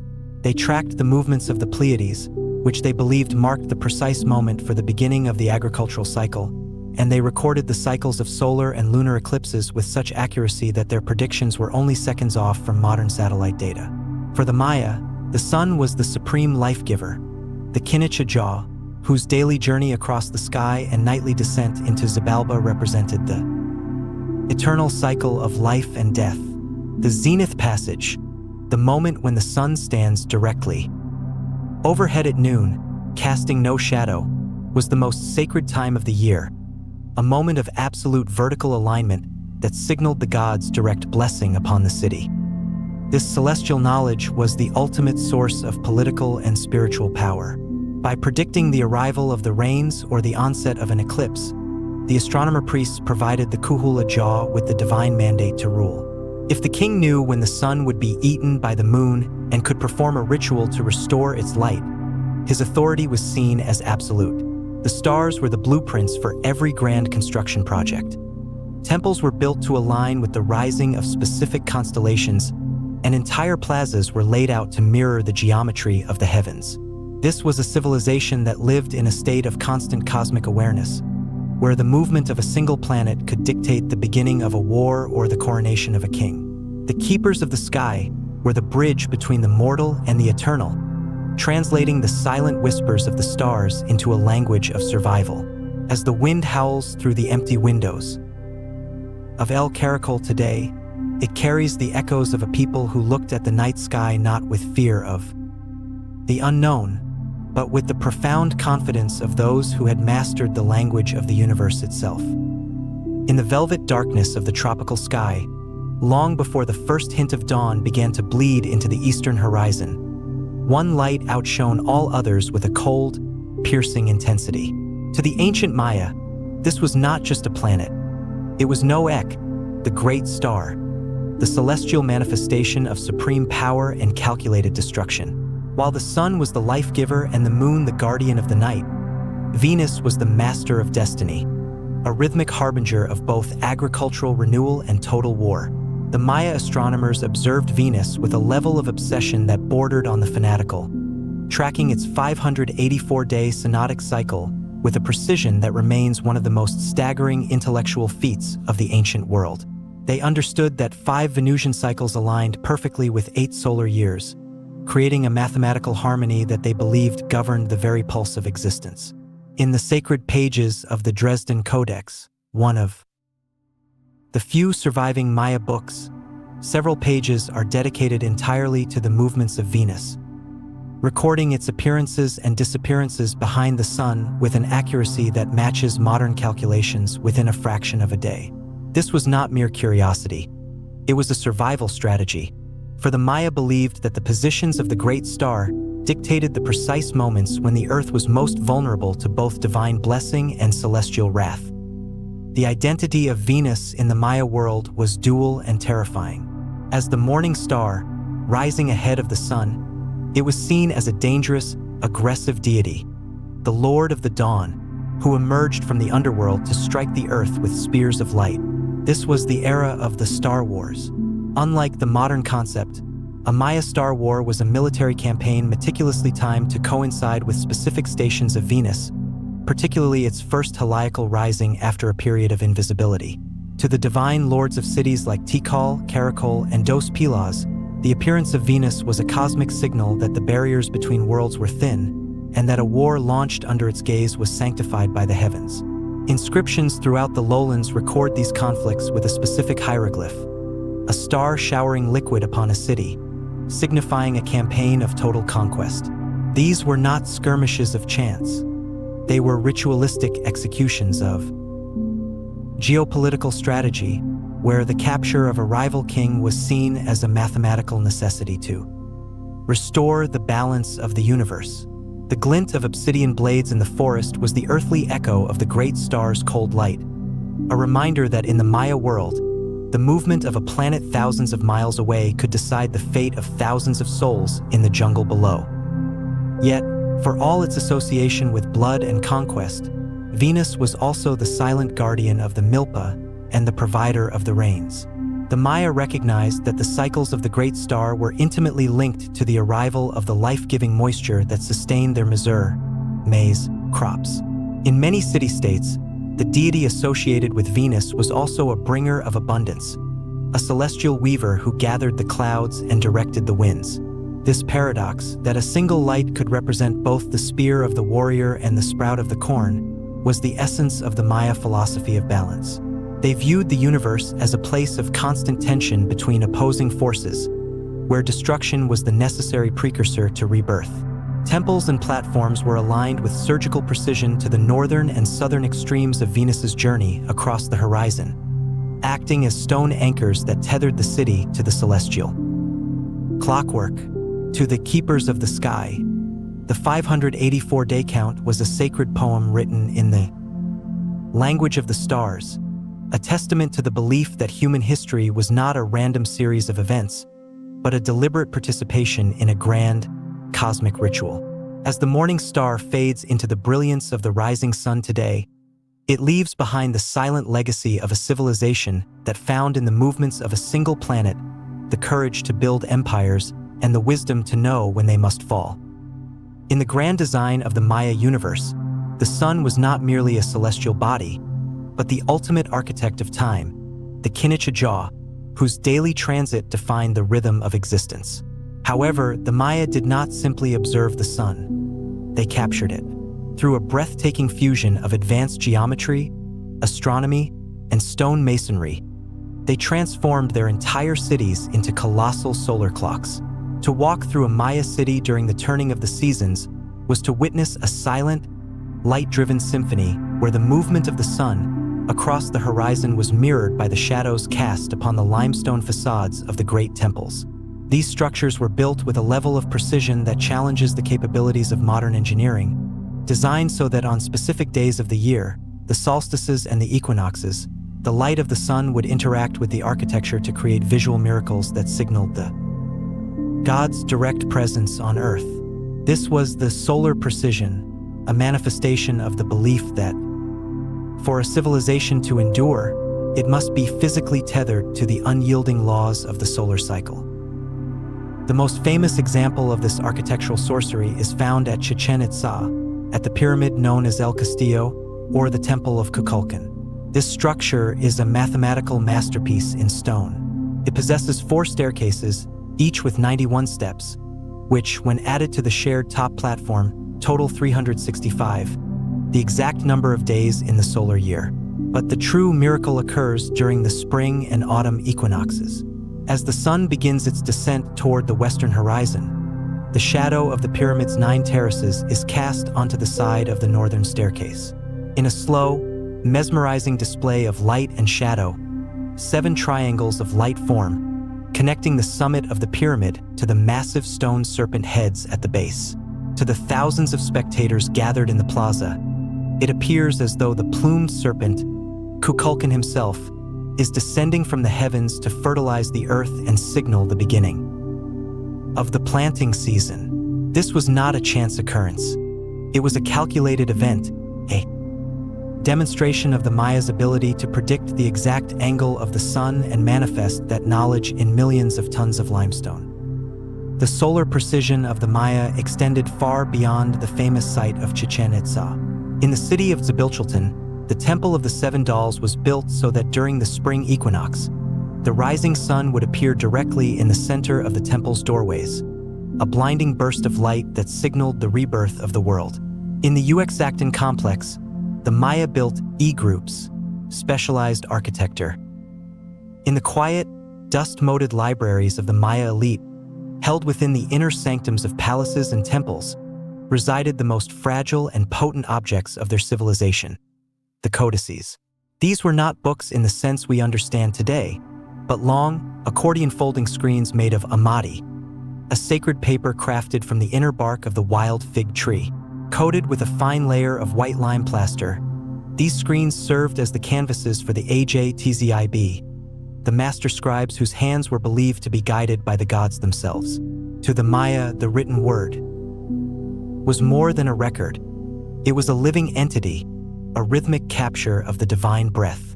These books contained the distilled wisdom of centuries, complex astronomical tables that predicted eclipses for millennia, ritual calendars that dictated the pulse of the city, and the hidden genealogies of the gods. To possess a codex was to hold the key to the universe's clockwork. In the soft light of the jungle afternoon, a scribe would dip his brush of animal hair into pigments of cochineal red and indigo blue, meticulously painting the intricate hieroglyphs that tethered the fleeting moments of human history to the eternal cycles of the stars. The tragedy of the Maya codices is one of the darkest chapters in the history of human knowledge. When the Spanish friars arrived in the 16th century, they viewed these sacred screens not as masterpieces of science and literature, but as works of the devil. In a catastrophic event at Mani in 1562, Bishop Diego de Landa ordered a massive bonfire of Maya books, an act of cultural erasure that turned centuries of observation and poetry into ash and smoke. He later recorded that the people felt unbelievable grief as they watched their history burn. Of the thousands of books that once filled the libraries of cities like Tikal, Palenque, and Copan, only 4 survived the fires and the relentless decay of the tropical humidity. These survivors, the Dresden, Madrid, Paris, and Mexico Grolier codices, are the silent ghosts of a lost world. They are the only direct windows we have left into the minds of the Maya astronomer. Priests, revealing a level of mathematical and celestial understanding that rivals, and in some cases exceeds, the knowledge of the contemporary Old World. The Dresden Codex, the most beautiful and complex of the survivors, is a testament to the lost information of the Maya.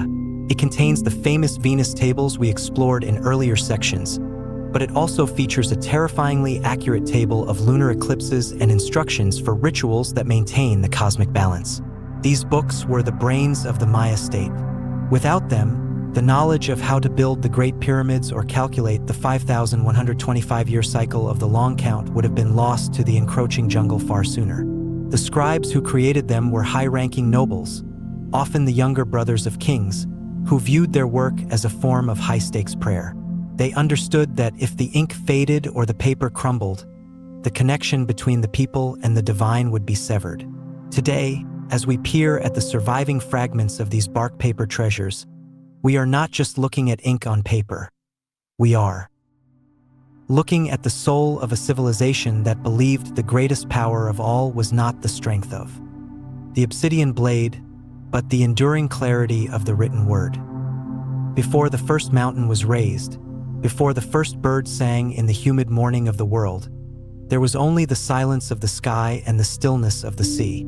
This is the beginning of the Popol Vuh, the council book of the Kich Maya, a sacred narrative that serves as the spiritual compass for an entire civilization. In the primordial darkness, the creators, Tepu and Cucumats, the sovereign plumed serpent, meditated upon the void. They desired beings who could not only walk the earth but who possessed the consciousness to keep the days, to honor the stars, and to speak the names of their makers. But the path to humanity was a series of tragic failures. First, the gods fashioned humans from mud, but they were soft, sightless, and crumbled into the water. Next, they carved humans from wood. These beings were strong and could multiply, but they were hollow. They had no hearts, no memories, and they failed to recognize the divine spark that gave them life.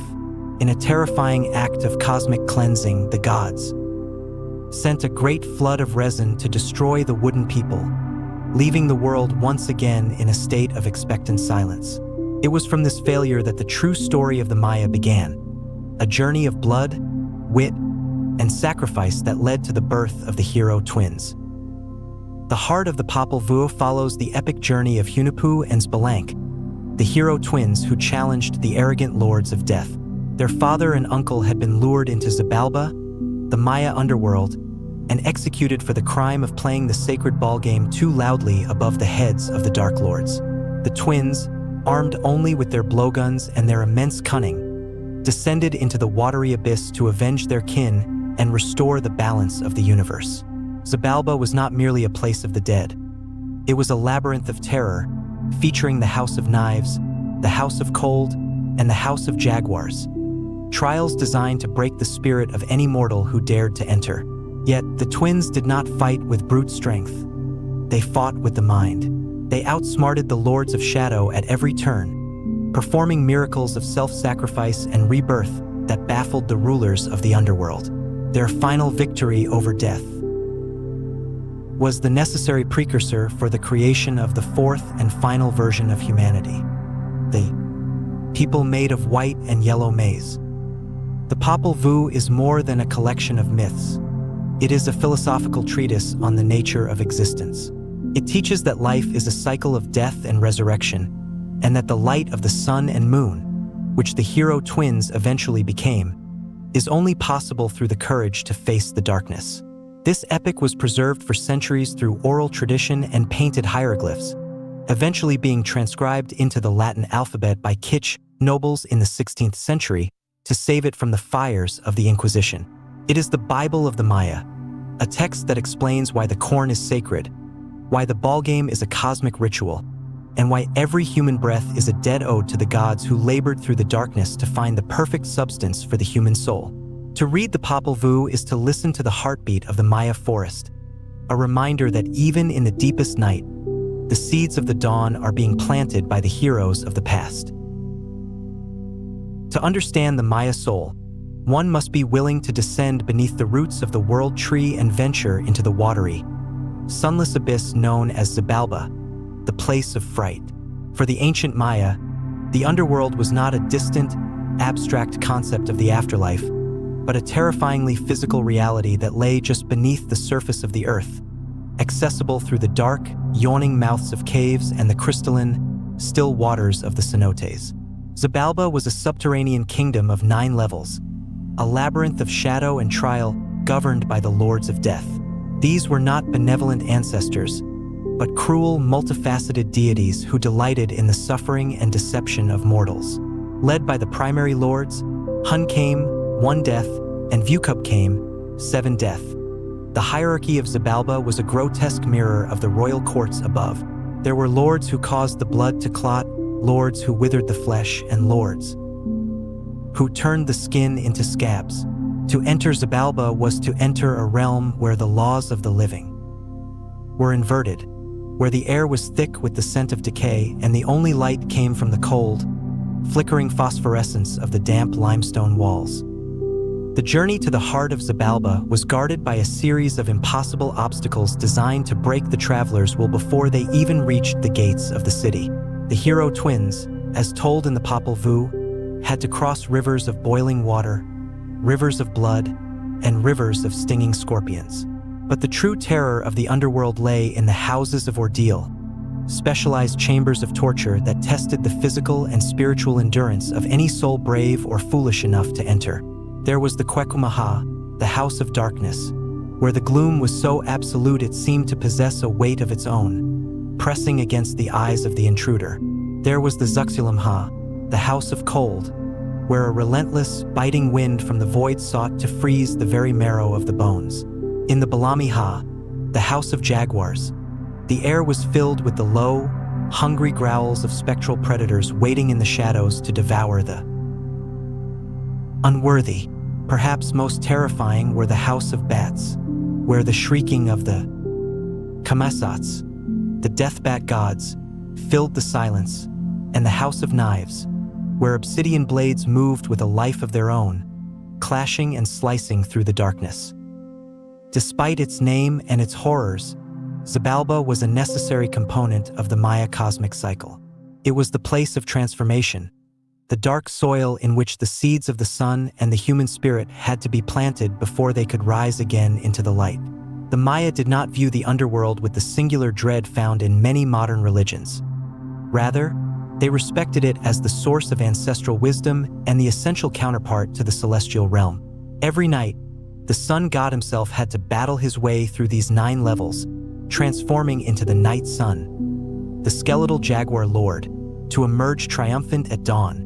This constant struggle between the forces of the earth and the sky was the engine that kept time moving. For the Maya people, the caves were sacred portals, places where they offered precious jade and sacrificed blood to appease the lords below, ensuring that the darkness remained contained and that the cycle of life, death, and rebirth remained unbroken. Xibalba was the silent, echoing foundation of their universe, a reminder that beauty and light can only exist because the darkness has been faced and mastered.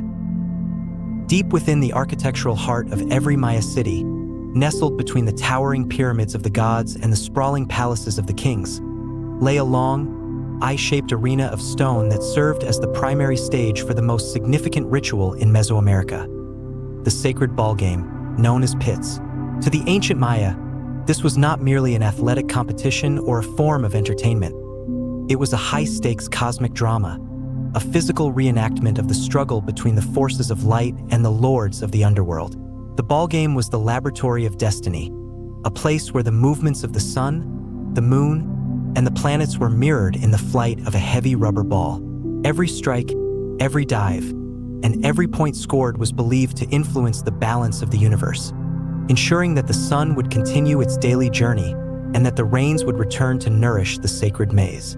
To enter the ball court was to step into a liminal space where the boundaries between the mortal and the divine dissolved, and where the sweat of the players was viewed as a holy offering to the ancestors who had played the first game at the dawn of time. The equipment and rules of the game were as brutal as they were symbolic. The ball itself was a solid mass of natural latex, sometimes weighing as much as 9 pounds. In a world without metal tools or synthetic materials, the creation of such a heavy, resilient object was a technological feat to the Maya. This ball represented the sun, a volatile, burning sphere that had to be kept in constant motion to prevent the world from falling into eternal darkness. The players, often members of the nobility or elite warriors, were forbidden from using their hands or feet to touch the ball. Instead, they moved with a terrifying agility, using their hips, elbows, and knees to keep the rubber sun aloft. They wore heavy protective gear made of leather, wicker, and wood, yokes around their waists and pads on their knees, designed to absorb the bone-shattering impact of the solid rubber. The sound of the game was a rhythmic, thundering echo of stone on rubber, a sound that the lords of Xibalba found so offensive that they lured the first heroes into the underworld to silence it. By continuing to play, the Maya were asserting their defiance against death itself. The true significance of the ball game, however, lay in its ritual conclusion. While many games were played for diplomacy or sport, the grandest matches, those timed to specific celestial alignments, often ended in sacrifice. It is a haunting truth of the Maya world that the winner, or sometimes the loser, might be offered to the gods as a supreme gift. This was not an act of cruelty in the Maya mind, but a necessary transaction to fuel the cosmos. Decapitation was a common theme in the ballgame's iconography. The blood that sprayed from the neck of the victim was often depicted as serpents or flowering vines, symbolizing the life force that returns to the earth to bring about the next harvest. In sites like Chichen Itza, the Great Ball Court features massive stone rings set high into the walls, through which a player might attempt to pass the ball for an instant, miraculous victory.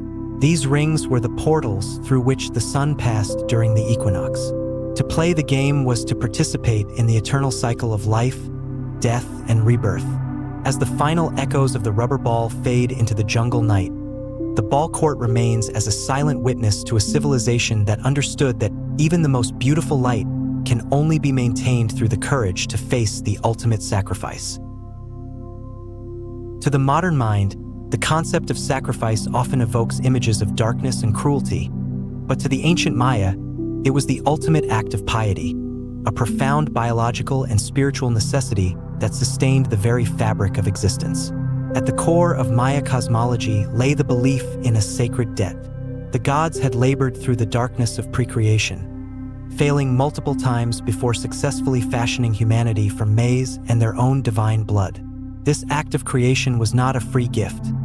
It was a loan of life force that had to be repaid through a continuous cycle of offerings. This life force, known as Q, was believed to reside most potently in the blood. Therefore, to offer blood was not to perform an act of violence, but to return a portion of the divine essence to its source, ensuring that the sun would have the strength to rise, that the clouds would release their rain, and that the great wheel of time would not grind to a catastrophic halt. Sacrifice was the fuel of the universe, the rhythmic payment that kept the cosmic contract between man and the divine intact. The most common and arguably most significant form of sacrifice was not the death of a victim, but the ritual of bloodletting performed by the royalty. The Kuhula Jaw and his queens were the primary debtors of the state. Because their blood was considered the most sacred, containing the highest concentration of divine essence, they were required to offer it during every major calendar event. Using stingray spines, obsidian blades, or bone lancets, the rulers would pierce their own flesh, the tongue, the ears, or other sensitive parts of the body. This was an act of immense physical and spiritual endurance. The blood was captured on strips of bark paper, which were then placed in ceremonial bowls and burned. As the smoke rose toward the vaulted ceilings of the temples, it was believed to create a vision serpent, a swirling, ethereal portal through which the ancestors and the gods could manifest. In this state of ritual trance induced by pain and loss of blood, the king would receive the guidance necessary to lead his people. For the Maya, the sight of their king's blood was not a cause for fear, but for profound relief. It was the visible proof that the ruler was fulfilling his sacred duty and that the world would remain in balance. While bloodletting was a constant, everyday ritual, the sacrifice of human life was reserved for moments of supreme cosmic importance or extreme crisis. These were the times when the debt was so great that only the ultimate gift could satisfy the gods. Often, the victims were high-ranking captives taken during the Star Wars or geopolitical conflicts. To be sacrificed was to undergo a ritual transformation. The victim was no longer a mere human, but a vessel of sacred energy being released into the cosmos. In the magnificent stone lintels and stelae of the classic period, we see these rituals depicted with a startling blend of brutality and grace. The heart might be removed to feed the sun, or the victim might be decapitated in a symbolic reenactment of the maize harvest, where the falling head mirrored the ripening ear of corn. This was the theater of the sacred, a public demonstration that life and death were inextricably linked. The Maya understood a truth that modern civilization often seeks to forget, that for anything to live, something else must give way. Sacrifice was the acknowledgement of this eternal exchange, a testament to a civilization that viewed every heartbeat as a precious, borrowed light that must eventually be returned to the infinite darkness of the creators. Deep within the damp, echoing chambers of the underworld, where the air is thick with the scent of ancient dust and the cold breath of the abyss, the lords of Xibalba sit upon thrones of bone, presiding over a kingdom of absolute terror and calculated suffering. To the ancient Maya, these were not merely spirits of the dead, but a highly organized hierarchy of 12 supreme deities who governed the various aspects of human decay and the trials of the soul.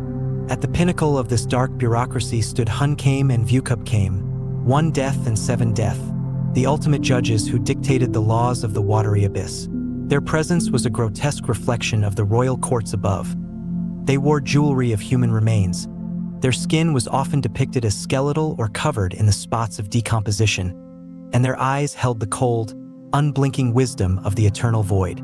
To be summoned before the lords of Xibalba was to face the ultimate test of wit and spirit, for they were masters of deception, delighting in luring mortals into their realm only to break them through a series of impossible riddles and agonizing ordeals. Beneath the supreme pair, the hierarchy of Xibalba was divided into specialized pairs of lords, each responsible for a specific form of human affliction. There were Zaquirapat and Kukumakwik, the lords who caused the blood to swell and the flesh to bloat, and Ahalpu and Ahalkana, who governed the horrific spread of pus and the hardening of scabs. Chamiabak and Kamiahome were the masters of the skeleton, responsible for the wasting away of the body until only the dry, rattling bones remained. Further down the dark ladder were the lords of filth and the lords of sudden, stabbing pain. Each of these deities represented a biological or psychological fear that the Maya encountered in the humid, disease-prone environment of the jungle. Yet, in the Maya mind, these lords were not evil in the modern sense. They were the necessary guardians of the night, the cosmic janitors who ensured that the cycle of life reached its mathematical conclusion. They provided the darkness that made the light meaningful, the silence that allowed the first word of creation to echo through the ages. The court of Xibalba was a place of dark theater, featuring ball courts made of human skulls and gardens of obsidian knives. It was here that the sun god, as he descended beneath the horizon each evening, had to navigate a treacherous path of diplomacy and combat. The Maya believed that the night sky was the ceiling of Xibalba, and the stars were the torches of the lords as they hunted for souls. This subterranean kingdom was the crucible of the Maya spirit, a place where even the gods could be defeated and where only the most cunning of heroes could find the path back to the light. The lords of Xibalba remain as the silent reminders of the fragility of the flesh and the enduring power of the underworld. They were the architects of the shadow, the masters of the watery gates, and the eternal keepers of the secrets that lie hidden beneath the roots of the world tree, waiting for the moment when every soul must eventually pay its debt to the lords of the Hollow Mountain. In the quiet, sacred chambers of the Maya temples, where the weight of eternity seems to press against the limestone walls, the priests did not measure time as a simple progression of days, but as a living, breathing tapestry of fate. At the core of this complex system lay the Tzolk'in, the count of days, the oldest and most sacred of all Maya calendars. While the modern world views time as a relentless arrow moving toward an unknown future, the Maya saw it as a divine gear, a 260-day cycle that governed the internal spiritual life of every individual from the moment of conception to the final breath. The Tzolk'in was not based on the movements of the sun or the moon alone, but on a profound mathematical and biological harmony. It consisted of 2 interlocking cycles, a sequence of 13 numbers and 20 unique day names. Like 2 gears of unequal size turning in unison, it took exactly 260 days for the same combination of number and name to repeat. This was the pulse of the Maya soul, a rhythmic heartbeat that dictated when to plant, when to pray, and when a king must shed his blood to maintain the cosmic order. The number 260 was not chosen by chance. It was a reflection of the Maya's deep observation of the natural and human worlds. It closely mirrors the 9-month human gestation period, the time between a child's conception and their emergence into the light of the world. Thus, the Tzolk'in was a birth calendar, a map of human potential. Each of the 20 days possessed its own unique spirit, a nawal or divine essence that influenced the character of anyone born under its sign. There was a mix, the primal crocodile, representing the dark, fertile waters of creation. Ik, the wind, the breath of life that animates the spirit, and Akbal, the darkness, the mysterious realm of the night and the subconscious. To know one's Tzolk'in date was to know one's destiny. A child born on the day of Can, the lizard or seed, was destined for abundance and growth, while one born under Kimi, death, was seen as a bridge between the living and the ancestors, possessing a natural wisdom of the spirit world. In this way, the Tzolk'in was the ultimate equalizer, weaving the life of the humblest farmer and the most powerful Kuhula jaw into the same sacred, mathematical fabric. The Tzolk'in was the domain of the Akin, the keepers of the days, specialized priests who memorized the vast and intricate meanings of the 260 combinations. They were the spiritual doctors and counselors of the Maya world. When a city faced a drought or a noble family sought a marriage alliance, they did not look to the stars alone. They consulted the Tzolk'in. Each day was a deity in its own right, carrying a specific burden or energy across the sky. Some days were heavy and dangerous, suited only for penance and silence, while others were light and auspicious, perfect for the coronation of a king or the start of a great construction project.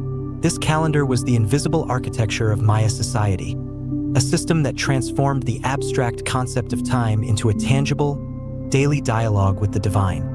Even today, in the remote highlands of Guatemala and Chiapas, the daykeepers continue to count the 260 days, proving that the Tzolk'in is not a relic of a dead civilization, but an eternal, rhythmic truth that continues to echo through the hearts of those who remember the sacred language of the numbers.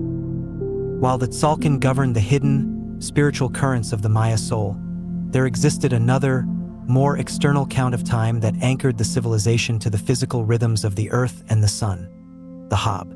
This was the civil calendar, a 365-day solar count that dictated the cycles of agriculture, the collection of tribute, and the grand public festivals of the city-states. To the ancient Maya, the Hab was the vague year, a masterpiece of observation that recognized the steady, unyielding march of the seasons.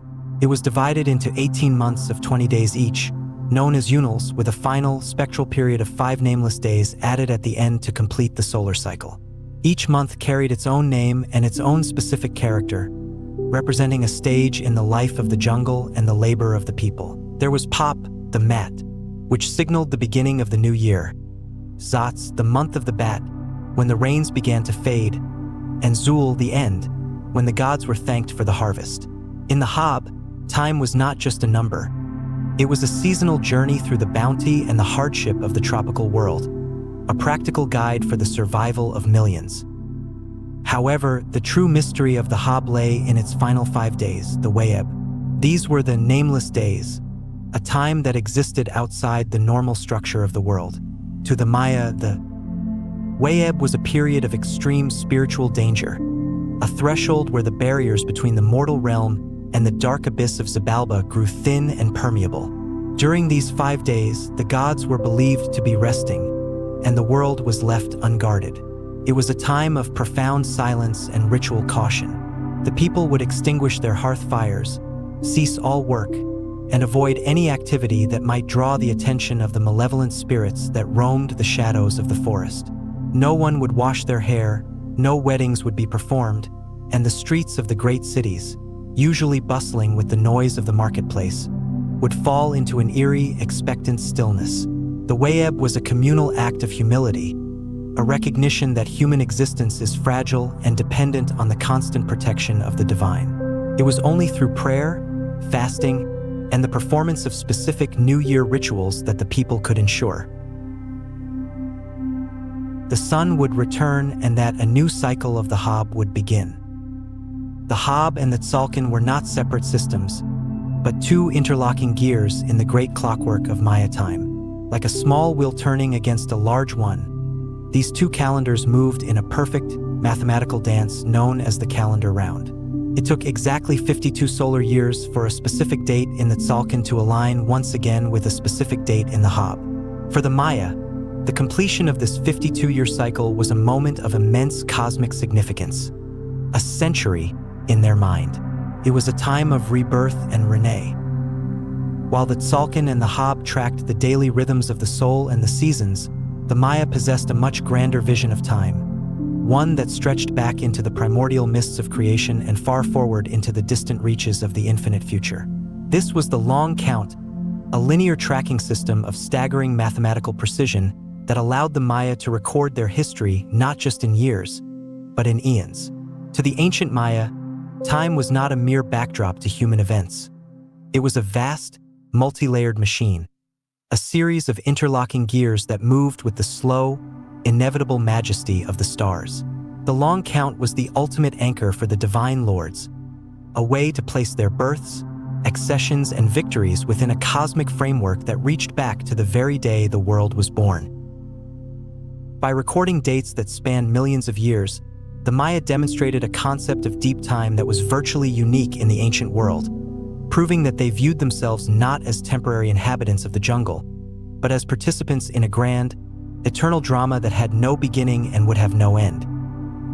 The structure of the long count was built upon a vigesimal base 20 system, utilizing units that grew in magnitude with a terrifying mathematical beauty. It began with the kin, a single day, which grouped into unals, 20 days, which then formed the ton, 360 days, the approximate solar year. From there, the scale expanded into the Caton, roughly 20 years, and the Bacton, nearly 400 years.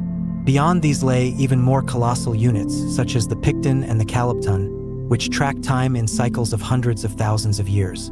The starting point for this entire system, the Maya Year Zero, was August 11th, 3114 BCE. This was the date of the current creation, the moment when the gods set the hearthstones of the universe and brought order to the chaos of the void.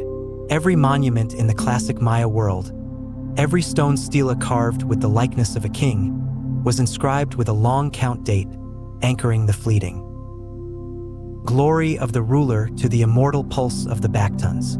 It was a way of saying that the king was not just a man of his time, but a manifestation of a cycle that had been ordained at the dawn of existence. In recent times, the long count became the subject of global fascination and misunderstanding due to the completion of the 13th Bacton in December 2012. Many in the modern world feared this marked the end of the world. But to the Maya, such a concept was entirely foreign. For them, time was cyclical. The end of a great cycle was not a doorway to destruction, but a moment of profound spiritual renewal, a resetting of the cosmic clock. Just as the odometer of a car returns to zero after reaching its limit, the long count simply rolled over into a new era. The Maya did not fear the passing of the Bactons. They celebrated it as a victory of order over chaos. They understood that while empires might fall and forests might reclaim the stone cities, the count itself was eternal.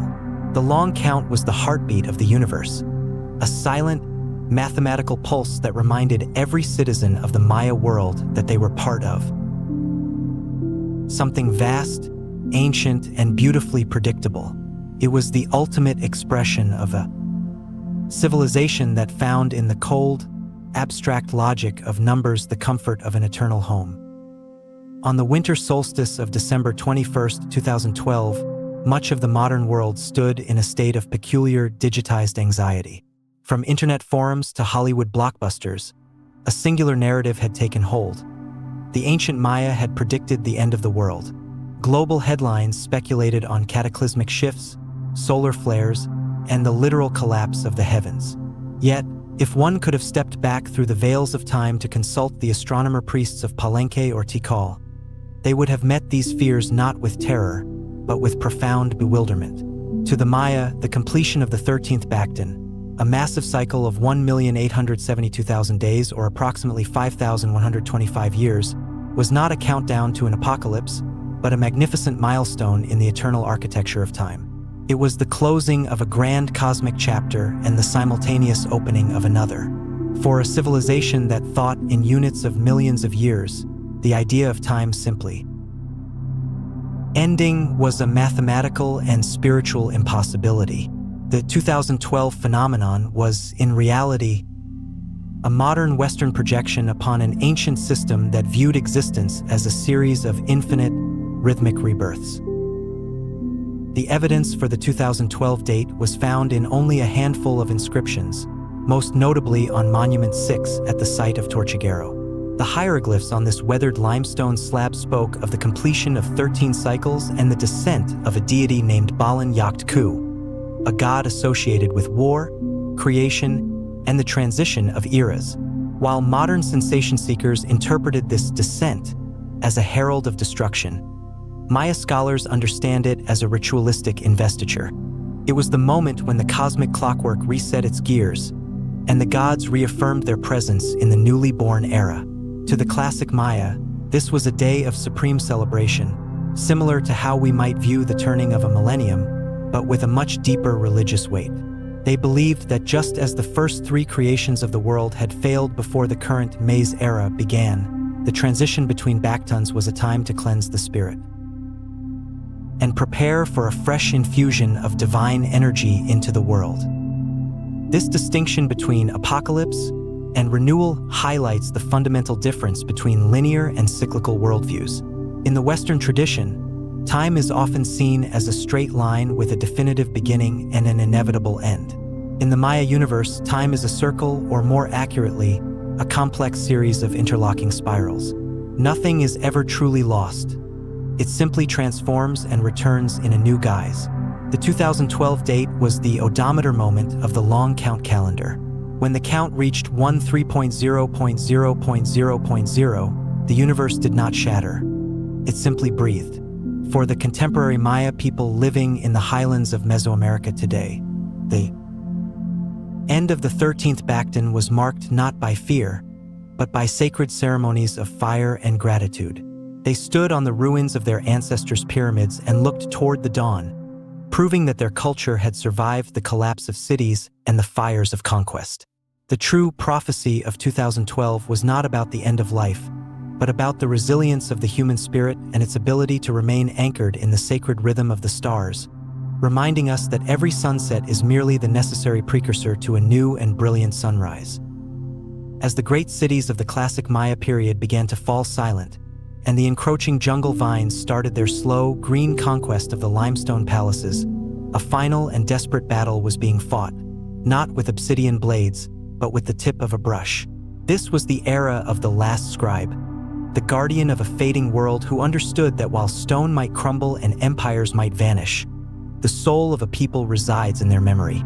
To the ancient Maya, the scribe was the Ajtzib, the one who paints, a figure of immense spiritual and political importance. As the social order fractured and the grand lineages of the Kuhulajaw faded into history, these scholars took it upon themselves to preserve the thousands of years of astronomical observations, mathematical discoveries, and sacred myths that defined their universe. In the twilight of the Maya Golden Age, the scribe became a bridge, a silent, resilient vessel carrying the light of the ancestors across a rising tide of chaos and transformation. The challenge facing the last scribes was monumental. With the arrival of the Spanish in the 16th century came a new and terrifying form of erasure. The burning of the sacred codices was intended to sever the Maya from their past, to turn their complex hieroglyphic history into a silent void. However, the scribes proved to be as adaptable as the jungle itself. Recognizing that their traditional system of writing was under threat of total destruction, they performed a remarkable act of cultural alchemy.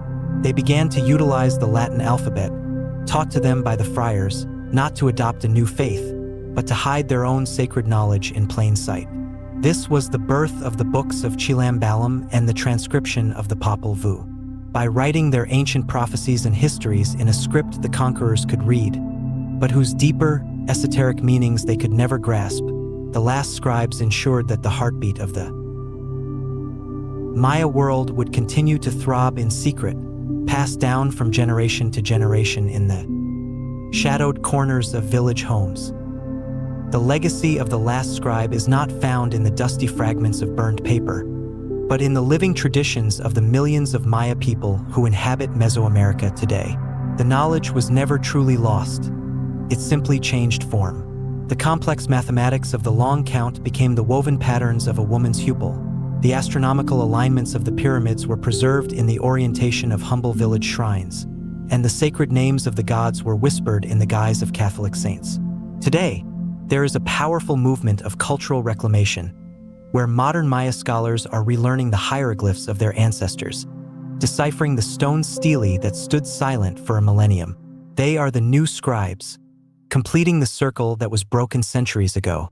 They remind us that information is the most precious currency of all, and that as long as one person remembers the sacred count of the days, the Maya civilization remains undefeated, an eternal presence that continues to write its story upon the fabric of time. In the humid silence of the classic Maya cities, where the roots of the ceiba tree slowly pried apart the foundations of empires, there stood sentinels of stone that refused to decay. These were the stelae, massive limestone monoliths that served as the primary canvas for the master carvers. To the ancient Maya, stone was not an inert material. It was a living substance, a bone of the earth that could be coaxed into revealing the sacred history of the universe. The carvers were not merely artisans. They were high-ranking specialists, often members of the nobility, who practiced their craft as a form of ritual meditation, using only tools of harder stone, obsidian blades for fine lines and flint chisels for the deeper recesses. They transformed raw blocks of limestone into intricate, three-dimensional narratives. Every stroke of the chisel was a controlled act of creation, a linguistic dance where the hard edge of the tool met the soft resistance of the stone to bring forth the faces of gods, the lineage of kings, and the complex hieroglyphs that recorded the turning of the backtons. In cities like Copan and Quirigua, these master carvers pushed the limits of their medium, creating high-relief sculptures that seemed to breathe, their subjects stepping out from the stone as if to speak across the centuries. The aesthetic philosophy of the Maya carver was defined by a horror vacui, a fear of empty space. Every square inch of a stela or a temple lintel was filled with symbolic detail. A king's headdress would not just be a collection of feathers. It would be a microcosmos of quetzal plumes, jade beads, and the tiny faces of ancestral spirits. The carver's task was to capture the Q, or divine essence, of the subject. This is why Maya art is so deeply stylized. It was not intended to be a realistic portrait in the modern sense, but a spiritual manifestation. The flowing, curvilinear lines represented the movement of breath and the life-giving flow of water. When a carver depicted a ruler, they were capturing the king in his ritual state, often in the midst of a bloodletting ceremony or a cosmic dance. The stone acted as a permanent witness to these fleeting moments of divine interaction. The lintels of Yaxchilan, for example, are among the most exquisite examples of this art, showing queens and kings in intimate, painful, and glorious scenes of sacrifice, their bodies draped in textiles so finely carved that the texture of the weave is still visible over a millennium later.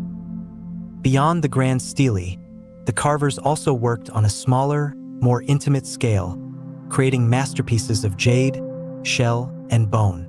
Jadeite, the most precious material in the Maya world, was also the hardest to work.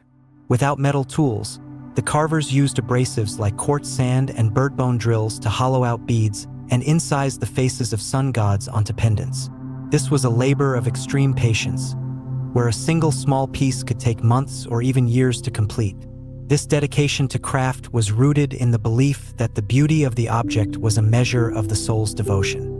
The master carvers were the keepers of the city's visual identity. They were the ones who gave the divine lords their immortality. As we look upon these weathered monuments today, we see more than just old stone. We see the enduring echoes of a people who believed that through art, they could conquer the silence of time. The stone carvers did not just record history, they sculpted the very soul of the Maya world, ensuring that even after the palaces fell, the language of the stone would continue to whisper the secrets of the gods to anyone brave enough to listen. For centuries, the world believed that the ancient Maya lived in a landscape of monochromatic gray, a civilization of silent, weathered limestone skeletons bleached by the tropical sun. But in 1946, deep within the tangled green heart of the Chiapas jungle, a discovery was made at the site of Bonampak that shattered this illusion forever. When explorers pushed aside the vines and stepped into the small, three-room structure known as the Temple of the Murals, they were met not with gray stone, but with a blinding explosion of color that had remained hidden for over a millennium. These were the vibrant murals, the most sophisticated and complete examples of Maya painting ever found. To the ancient Maya, a building without color was unfinished, a body without a soul. The murals of Bonampak revealed a world of shocking intensity. Deep cinnabar reds, brilliant indigo blues, and earthy ochre yellows that depicted the raw, unfiltered reality of royal life, from the delicate rituals of the court to the brutal chaos of jungle warfare. These were the high-definition records of a civilization that viewed color as a sacred language, a visual symphony that transformed cold stone into a living, breathing theater of power and divinity. The creation of these murals was a feat of both artistic genius and chemical alchemy. The Maya painters utilized a technique known as fresco seco, applying natural pigments to a dry layer of lime plaster. But their greatest achievement was the creation of Maya blue, a pigment so durable and vibrant that it has defied the corrosive humidity of the rainforest for over 12 centuries. This was not a simple dye, but a complex molecular bond between the organic indigo plant and a rare type of clay called palygorskite. This fusion created a color that was virtually indestructible, a brilliant turquoise blue that the Maya associated with the center of the cosmos and the life-giving waters of the cenotes. When a painter dipped his brush into Maya blue, he was not just applying a color, he was imbuing the wall with the essence of the divine. The murals were composed in 3 distinct rooms, each acting as a chapter in a grand narrative. Room 1 depicts the presentation of a young heir, a scene filled with the rustle of quetzal feathers and the steady beat of drums. Room 2 is a masterpiece of violence, showing a raiding party in the jungle, where the order of the victors contrasts sharply with the agonizing sprawls of the defeated captives. Room 3 concludes the story with a magnificent celebration and a ritual bloodletting, a reminder that the continuity of the state was bought with the most precious liquid of all. The vibrant murals served a purpose far beyond mere decoration. They were the visual constitution of the city-state. In a society where only a small elite could read the complex hieroglyphs, the murals were the primary medium of mass communication. They told the people who their leaders were, which gods favored them, and what price had been paid for their security. Every figure in the murals, from the high-ranking lords in their leopard-skin tunics to the humble musicians playing turtle-shell drums, was rendered with an individualistic detail that suggests these were portraits of real people who once walked the plazas of Bonampak. The colors were coded with deep symbolic meaning. Red represented the east and the rising sun, the direction of rebirth. Black was the west and the setting sun, the path to the underworld. And yellow was the south, the direction of the ripening maize. To stand within these painted rooms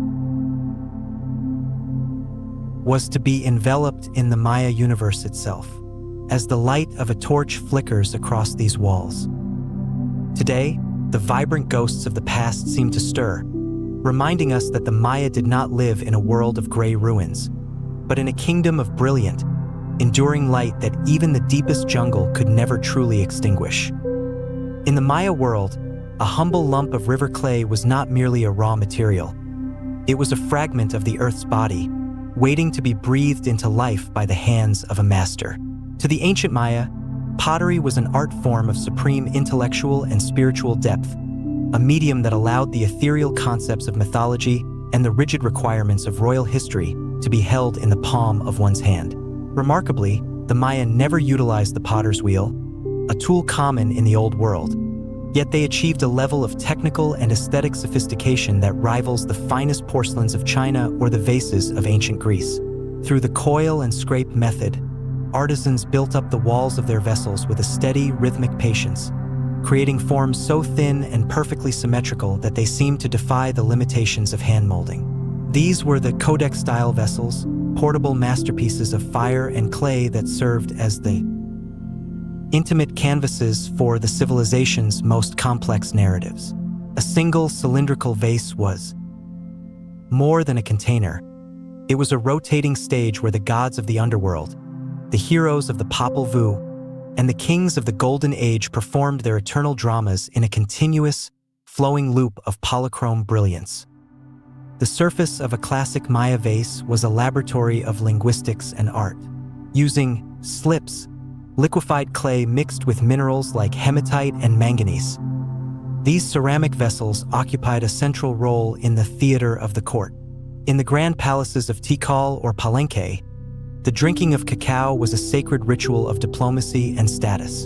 To be served a frothy, spicy chocolate drink from a vase painted with the image of the maize god was to participate in a cosmic feast. However, the most profound journey of a Maya pot began when it was placed within a tomb. These vessels were the Vade Mikams of the dead, intended to accompany the soul of the noble into the dark waters of Xibalba.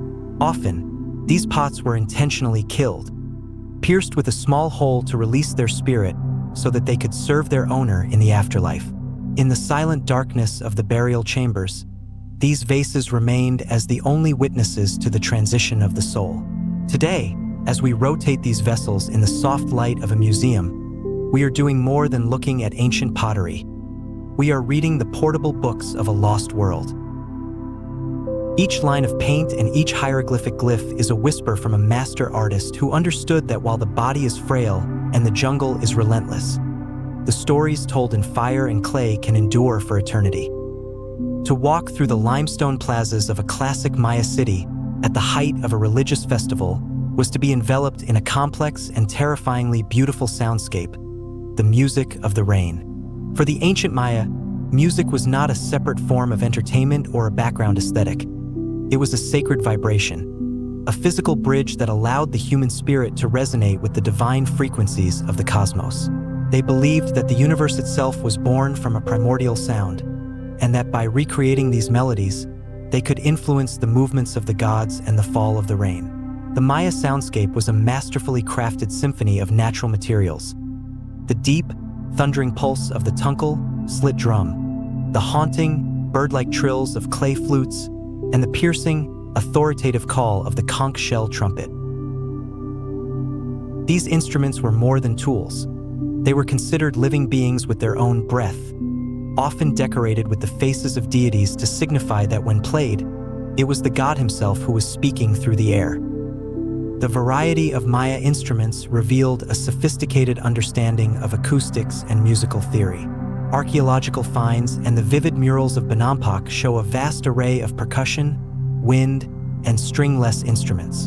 The most iconic was perhaps the turtle shell, played by striking it with a deer antler to produce a sharp, metallic rhythm that mimicked the sound of thunder or the clicking of the world tree.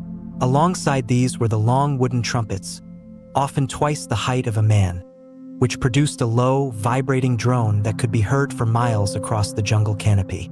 The Maya also excelled in the creation of ceramic ocarinas and whistles, some designed with multiple chambers to produce haunting polyphonic chords. These instruments were often shaped like animals, jaguars, owls, or monkeys, allowing the musician to channel the primal voices of the forest. To the Maya, a melody was a flower song, a blooming of the spirit that offered beauty to the gods in exchange for the continued existence of the world.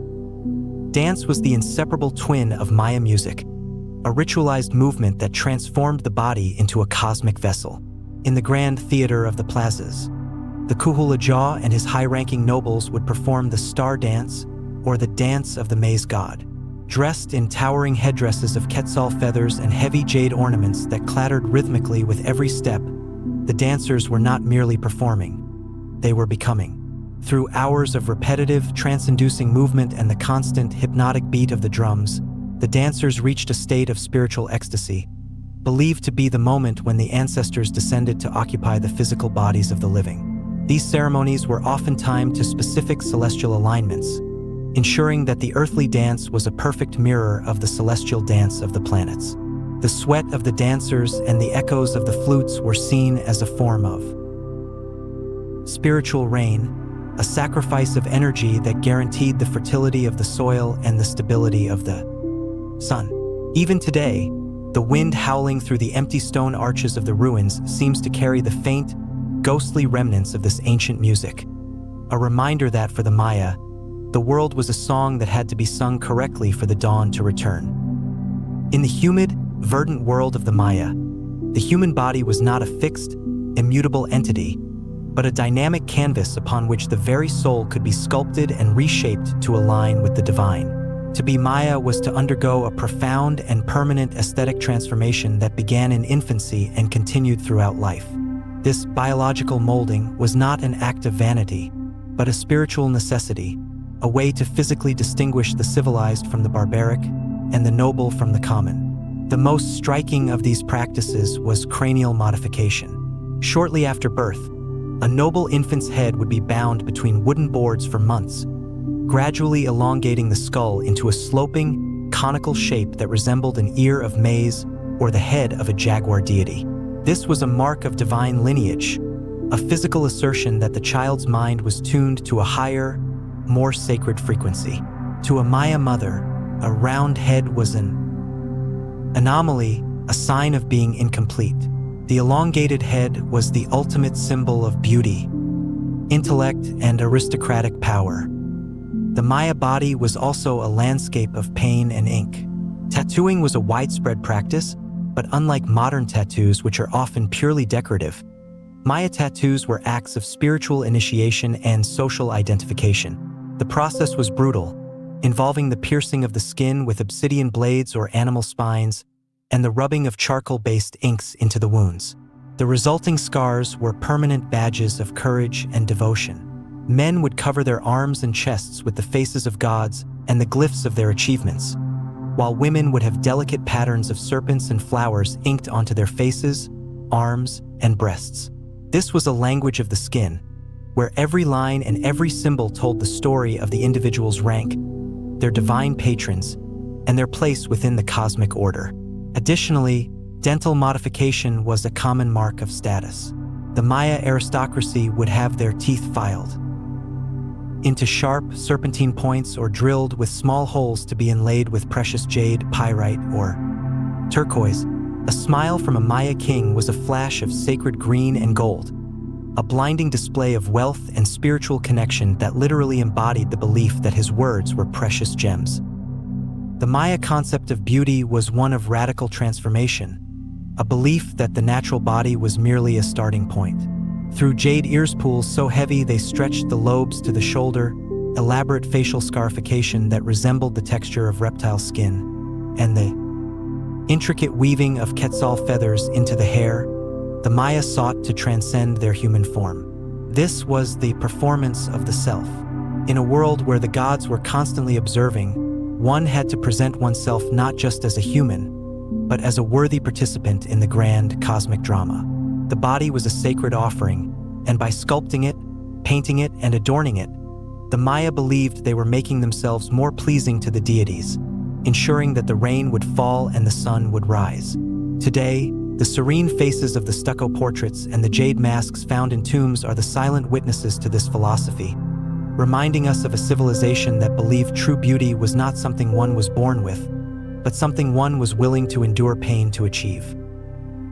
At the height of the 8th century, the central lowlands of Mesoamerica were not a silent jungle, but a vibrant, interconnected landscape of rival superpowers, where the very earth seemed to tremble under the weight of stone and ambition. This was the apex of the Classic period, an era defined by a titanic struggle for dominance between two colossal city-states, Tikal and Calakmul. To the ancient Maya, this was a world of divine lords and star wars, a time when the human population reached its staggering peak and the forest was pushed back to make room for vast sprawling plazas, towering pyramids, and sophisticated hydraulic systems that defied the seasonal droughts.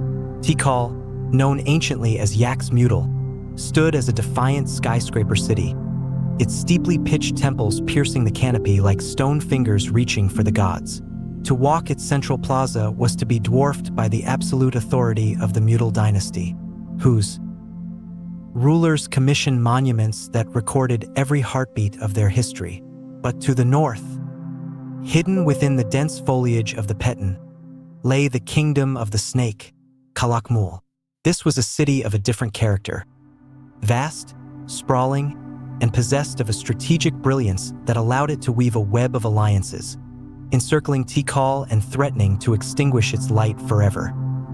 The rivalry between Tikal and Calakmul was the engine that drove the artistic and architectural explosions of the classic Maya world. It was a century-long chess match played across the jungle floor. When one city erected a taller temple, the other responded with a grander palace. When one king performed a sacred bloodletting ceremony to ensure the rains, the other launched a military campaign to capture a rival prince. This competition pushed the boundaries of what was possible in the ancient world. In Tikal, the Great Jaguar Temple, Temple I, was constructed as a funerary monument for the great ruler Jasa Chan Kawil I, a structure of such precise geometry and verticality that it remains an icon of human ingenuity today. Meanwhile, in Calakmul, the enormous structure too rose like a mountain of stone, one of the largest pyramids ever built in the Americas, serving as a physical manifestation of the Snake King's absolute power. These cities were not merely clusters of buildings. They were living organisms, sustained by a complex network of sakbiabs, white roads, that linked them to their satellite kingdoms and ensured the flow of jade, obsidian, and quetzal feathers. Yet, for all their brilliance, the peak of the classic period was a time of immense tension. The reliance on the Kuhula jaw to maintain the cosmic balance placed an unbearable burden on the social fabric. As the population swelled to millions, the demands on the soil grew, and the forests began to thin. The grandest monuments of the 8th century were built during a period of increasing ecological stress and intensifying warfare. The Maya world was a masterpiece of balance, but at its peak, that balance was becoming dangerously precarious. The very glory of Tikal and Calakmul, their massive populations, their endless rituals, and their total mobilization for war, was the very thing that made them vulnerable. They had reached the limit of what the tropical landscape could sustain. As the sun set on the final decades of the 8th century, the golden age of the Maya was a shimmering, fragile reality, a world of beautiful painted stone that stood on the threshold of a transformation no one could have predicted. Beneath the glittering facade of the painted pyramids and the rhythmic chanting of the priest kings, a silent and invisible rot was beginning to take hold within the very foundations of the Maya world. For centuries, the divine lords had performed a miraculous balancing act, sustaining millions of people in a tropical environment that was never meant to support such extreme density. But by the late 8th century, the ecological credit that had fueled the Golden Age was running dangerously low. The Maya were not victims of a sudden, external catastrophe. They were victims of their own staggering success. The hidden stresses were the quiet consequences of a civilization that had outgrown its landscape, pushing the fragile tropical soils of the Petén and the Yucatan beyond the point of no return. The forest, once viewed as an infinite resource of timber and game, was being stripped bare to satisfy the insatiable demands of an urban elite obsessed with monumental construction and ritual display. The very trees that provided the shade for the sacred cacao and the moisture for the life-giving maize were falling to the stone axes of a population that had no choice but to consume its future to survive its present. The most insidious of these stresses was the demand for lime plaster, the brilliant white stucco that covered every pyramid, palace, and plaza in the Maya world. To produce the lime needed for a single large building, the Maya had to burn vast quantities of green timber to heat limestone to temperatures exceeding 800 degrees Celsius. It is estimated that to coat one major temple, thousands of acres of virgin rainforest had to be cleared and incinerated. This was an ecological tragedy of immense proportions. As the forests vanished, the natural cycle of the jungle was broken. Without the canopy to protect the earth, the tropical sun baked the soil, turning it into a hard, unproductive crust. When the rains did come, there were no roots to hold the earth in place. The fertile topsoil was washed away, flowing into the bajos, the low-lying wetlands, and silting them up, transforming once productive agricultural zones into stagnant, mosquito-infested swamps. The Maya were literally suffocating their own water sources and killing the land that fed them, all to maintain the aesthetic and political glory of their divine rulers. Furthermore, the Maya agricultural system, once a masterpiece of adaptation, was reaching its absolute limit. They had moved beyond the traditional slash and burn method to intensive forms of farming, terracing the hillsides, creating raised fields in the swamps, and building massive reservoirs to capture every drop of seasonal rain. But these systems were high maintenance and extremely vulnerable to even the slightest shift in climate. As the population continued to swell, the fallow periods, the years the land was allowed to rest and recover, began to appear in the skeletal remains of the common people, even as the kings continued to commission monuments celebrating their eternal power. The social contract was fraying.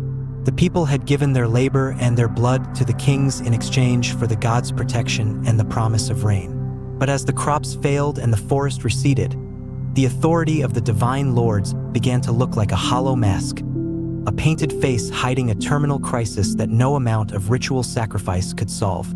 The stage was set for the great collapse, not by a foreign army, but by the silent, relentless exhaustion of the earth itself. The sky, which for centuries had been a generous tap of life-giving moisture, suddenly turned into a vast, shimmering vault of merciless blue. There was no thunder to break the heavy silence of the jungle, no rhythmic patter of rain against the limestone roof combs of the great Jaguar temple. In the Maya world, water was not just a resource. It was the sacred blood of the earth, and its disappearance was the ultimate betrayal of the cosmic order. As we enter the 9th century, the Great Drought, a series of catastrophic, multi-decade dry spells, began to settle over the central lowlands like a slow, invisible predator. This was not a single bad season, but a fundamental shift in the climate that the Mayas' sophisticated engineering could not withstand. The reservoirs of Tikal, once the pride of the city's hydraulic architects, began to shrink, revealing the cracked and sun-baked mud of their foundations. To the Maya who believed their kings held the keys to the celestial floodgates, the dry sky was more than a weather event. It was a sign that the gods had turned their faces away, and that the divine lords had lost their mandate to rule. The scientific evidence for this drought is etched into the very earth itself, found in the stalagmites of caves and the oxygen isotopes of lake sediments throughout the Yucatan and Petén. These geological records tell a story of a climate that became increasingly volatile just as the Maya population reached its absolute maximum. For a civilization that relied entirely on seasonal rainfall to fill their massive reservoirs, since the deep limestone bedrock of the lowlands made access to the water table nearly impossible, a series of prolonged droughts was a death sentence. In Tikal, the great aguadas were engineered masterpieces, lined with paving stones and sand filters to keep the water pure for thousands of citizens. But as the rains failed year after year, these reservoirs became stagnant pools of disease rather than sources of life.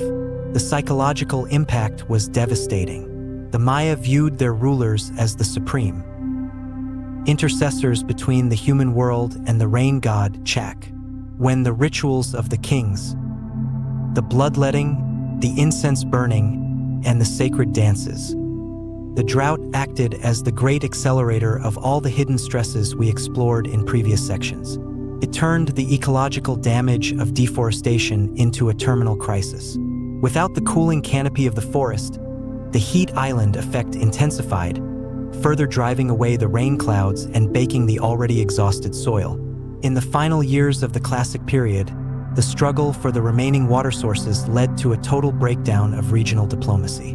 The Star Wars became more frequent and more desperate, not for jade or glory, but for control over the last functional reservoirs and fertile river valleys. The Maya did not simply vanish. They were forced to make impossible choices. Families began to abandon their ancestral homes, leaving behind the grand palaces and the silent, unpainted stelae to seek water in the northern highlands or along the coastal fringes. The silence that settled over the once thundering plazas of the central lowlands was the silence of a people who had realized that their gods were no longer listening. The Great Drought was the final, scorching brushstroke in the story of the classic Maya, leaving behind a ghost world of stone where the only sound left was the wind whistling through the empty arches of an empire that had run out of time. As the reservoirs turned to dust and the maize withered under a relentless sun, the invisible bonds that held the Maya world together began to snap with a violent, echoing finality. For over 8 centuries, the social contract of the classic period had been built upon a singular, divine promise. The Kuhula Jaw, the Holy Lord, was the guarantor of the cosmic order. In exchange for the labor, the taxes, and the blood of the common people, the king promised to intercede with the gods, to command the clouds, and to ensure the prosperity of the kingdom. But as the 9th century progressed and the Great Drought deepened, this sacred promise was revealed to be a hollow mask. The elaborate rituals of the royal court, the bloodletting, the incense, and the grand dances had failed. To a starving peasant standing in a barren field, the king was no longer a living god, but a failed sorcerer, a man whose divine mandate had evaporated as surely as the water in the city's tanks. The breakdown of authority was not just a political collapse. It was a profound psychological and spiritual crisis that turned the very foundations of Maya society into a theater of resentment and rebellion. Archaeological evidence from sites like Dos Pilas and Aguatica tells a haunting story of this terminal phase. We see the desperate construction of defensive walls, built in frantic haste using the stone blocks stripped from the very palaces and temples that were supposed to be eternal. The divine lords, once the masters of the horizon, were now barricading themselves inside their own cities, hiding from both external rivals and their own disillusioned subjects. The silence that followed was often broken by violence. In many cities, we find evidence of intentional desecration, the killing of monuments. Royal stelae were not just toppled. Their faces were systematically smashed, and their hieroglyphic eyes were gouged out with obsidian chisels. This was an act of ritual execution. By destroying the image of the king, the people were attempting to sever the connection between the failed ruler and the spiritual world, reclaiming their own destiny from a dynasty that could no longer provide for them. The grand theater of the classic period was coming to a bloody close as the audience rose up to tear down the stage and its actors. The breakdown of authority led to a mass exodus that remains one of the greatest mysteries of human history. The Maya did not vanish into thin air. They walked away. They abandoned the massive pyramids and the sprawling plazas because the system that sustained them, the divine kingship, had become a death trap. Without the central authority of the king to organize the maintenance of the reservoirs and the distribution of food, the great cities became uninhabitable. The commoners, who had always been the backbone of the civilization, turned their backs on the stone monuments and headed toward the coasts or the northern highlands, seeking a new life where power was less centralized and survival was not tied to the whims of a single holy lord. The final dates carved into the stone stelae of the central lowlands began to flicker out like dying candles. Tikal's last date was recorded in 869 AD, Tanina in 909 AD. After that, the pens of the scribes fell silent. The era of the god kings was over, leaving behind a ghost world of silent stone, where the only remaining authority was the slow, green advance of the jungle, reclaiming the ruins of an empire that had lost its soul. As the last echoing footsteps of the fleeing populations faded into the distance and the smoke from the final ritual fires drifted away into the humid morning air, a new and relentless conqueror began its slow, green march. This was the return of the jungle, a silent, botanical victory that would eventually erase the scars of human ambition and swallow the grandest achievements of the classic Maya. For centuries, the Maya had fought a constant, exhausting war against the rainforest, clearing its ancient trees to build their limestone cathedrals and paving its fertile floor with the white roads of commerce. But once the central authority collapsed and the hands that maintained the plazas were gone, the jungle did not hesitate. It moved with a patience that only nature possesses, sending out a vanguard of vines and moss to claim the stone. Within decades, the brilliant white stucco of the pyramids began to peel and crack under the assault of tropical humidity, revealing the raw, gray limestone beneath. The green conquest had begun, a transformation that would turn a landscape of million-peopled cities into a ghost world of vine-choked ruins, hidden from the eyes of the sun for 1,000 years. The process of the jungle's return was a slow-motion explosion of life. It began with the smallest of things, the seeds of the ceiba and the strangler fig, carried by the wind or the droppings of birds, landing in the crevices of temple roof combs and the cracks in royal staircases. Nourished by the tropical rains that the kings could no longer command, these seeds sent down roots that were as strong as iron and as persistent as time itself. They pried apart the massive stone blocks that had been fitted together with such geometric precision, seeking the dark, cool earth beneath the foundations. Great temples that once stood as symbols of eternal order were literally split in two by the slow pressure of growing timber. The magnificent murals of Bonampak and the painted lintels of Yaxchilan were veiled in a thick shroud of lichen and mold, their colors fading into the emerald gloom. The vast plazas, where once thousands had gathered to witness the dance of the divine lords, were transformed into dense thickets of mahogany and cedar, where the only sound was the rustle of leaves and the distant, territorial roar of the howler monkey. This was the era of the lost cities, a period where the history of the classic Maya was literally buried beneath a living carpet of green. The jungle did not just destroy, it preserved. By enveloping the cities in its protective, humid embrace, the rainforest shielded the stone monuments from the erosive power of the wind and the direct heat of the sun. It created a tomb of vegetation, a sacred reliquary where the names of kings and the dates of the Bactuns would wait in silence. The Maya people had not vanished. They were living in new ways elsewhere, but their monumental past had been reclaimed by the very gods they had sought to honor, the spirits of the earth and the forest. To look upon these ruins today is to witness the ultimate lesson in humility. It is a reminder that even the most advanced and powerful civilizations are merely guests on this planet, and that the earth, given enough time, will always reclaim its own. The return of the jungle was not an ending, but a transformation, a long, green sleep that allowed the story of the Maya to rest until a future age was ready to listen to the whispers of the stone once again. The collapse of the great southern city-states was not the end of the Maya people, but a profound and painful transformation of their identity. As the silence deepened in the plazas of Tikal and Palenque, the heartbeat of the civilization began to throb with a new, resilient energy in the north. The survivors were those who had the courage to turn their backs on the failing system of divine kingship and seek a new life in the arid, scrub-filled plains of the Yucatan Peninsula. This was a migration of necessity, a movement of millions who carried with them the seeds of their culture, the complex mathematics, the sacred calendars, and the deep knowledge of the stars, but who were determined to build a world that would not fall victim to the same ecological and political traps as their ancestors. In the north, the geography was different. There were no great rivers or high mountains, only a vast limestone shelf where water was hidden deep underground in the crystalline depths of the cenotes. This new landscape demanded a new way of living, a new way of governing, and a new architectural language that would eventually lead to the rise of Chichen Itza and the magnificent cities of the Puk Hills. The transition to the post-classic period was marked by a shift away from the absolute authority of the Holy Lord.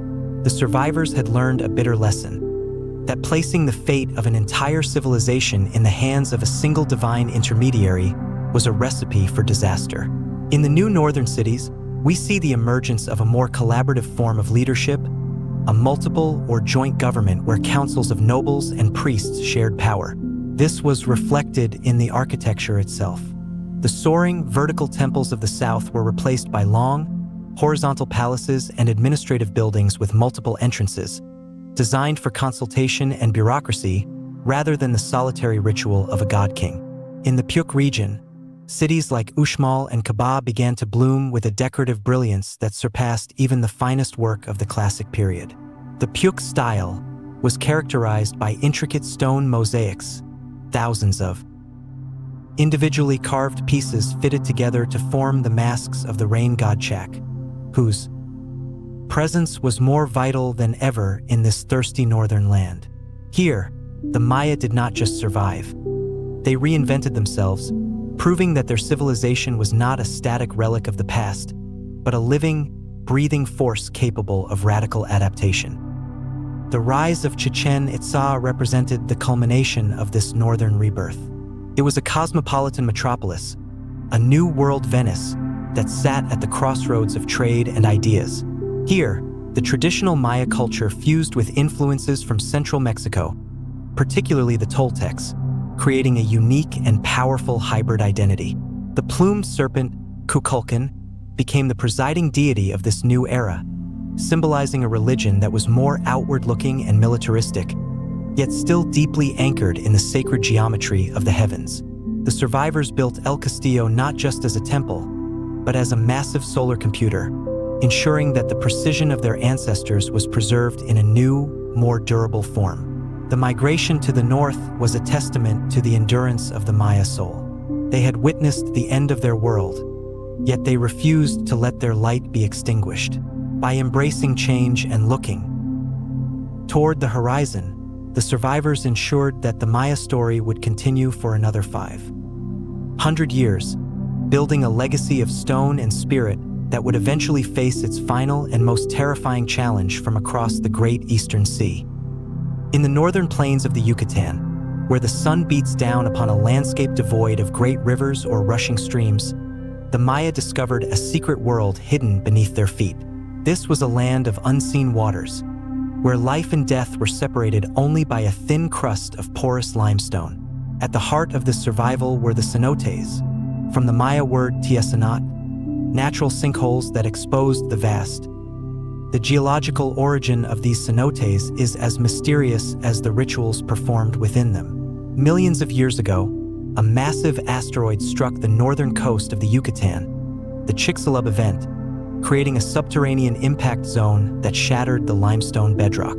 This catastrophe, which ended the age of the dinosaurs, unwittingly created a ring of cenotes that the Maya would eventually discover and settle. The limestone of the Yucatan acts like a giant, petrified sponge, absorbing the seasonal rains and filtering them into deep, underground rivers. Over millennia, the acidic water dissolved the rock, creating vast cathedral-like caverns.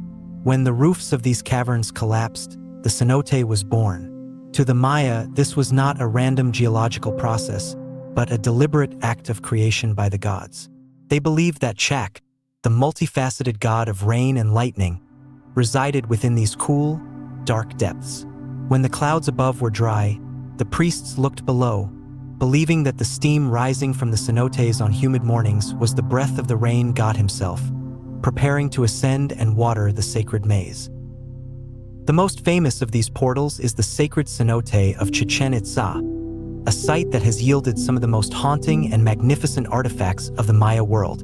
For centuries, pilgrims from across Mesoamerica traveled to this well of sacrifice to offer their most precious possessions to the gods of the abyss. Excavations in the early 20th century revealed a treasure trove of spiritual history. Thousands of objects made of jade, gold, and copper, as well as intricately carved wooden idols that had been preserved for 1,000 years in the oxygen-deprived depths. But the offerings were not limited to inanimate objects. The skeletal remains found within the silt speak of a more profound and desperate transaction. Children and adults were cast into the waters, not as victims of cruelty, but as divine messengers. It was believed that those who entered the cenote were embarking on a journey to the heart of Xibalba to speak directly with the lords of rain. If they survived the fall and the cold, they might return with the wisdom of the gods. If they stayed, they became the eternal guardians of the city's lifeblood. As the light of the midday sun penetrates the deep blue waters of the cenotes today, it illuminates a silent, submerged history, a reminder that in the Maya world, the path to the heavens always began in the dark, holy waters of the earth. In the rolling hills of the northwestern Yucatan, far from the coastal cenotes and the dense rainforests of the south, lies a city that represents the absolute pinnacle of Maya architectural elegance, Uxmal. While the great cities of the south were defined by their soaring verticality and raw power, Uxmal and its neighbors in the Puk region spoke a different language, one of horizontal grace, geometric precision, and an almost obsessive dedication to the aesthetics of stone. To walk through the nunnery quadrangle or stand before the governor's palace is to witness a civilization that had reached a state of refined maturity. Here, the heavy, earthbound stone of the pyramids was transformed into delicate, lace-like mosaics, where thousands of individual limestone blocks were carved and fitted together with the precision of a jeweler. This was the Pyuk style, a unique artistic movement that flourished in the Terminal Classic period, proving that even as the southern kingdoms collapsed, the Maya spirit was capable of reaching new heights of sophistication and beauty. The defining characteristic of Uxmal's architecture is the stark contrast between the plain, unadorned lower walls and the incredibly intricate upper friezes. These friezes are masterpieces of symbolic storytelling, repeating complex patterns of step frets, lattices, and serpents that create a rhythmic, vibrating energy across the long facades. But dominant above all else is the face of Chak, the rain god. In the Pyuk Hills, water was the ultimate luxury. There were no natural cenotes here, and the limestone was too hard and deep to dig wells. Survival depended entirely on the benevolence of the sky.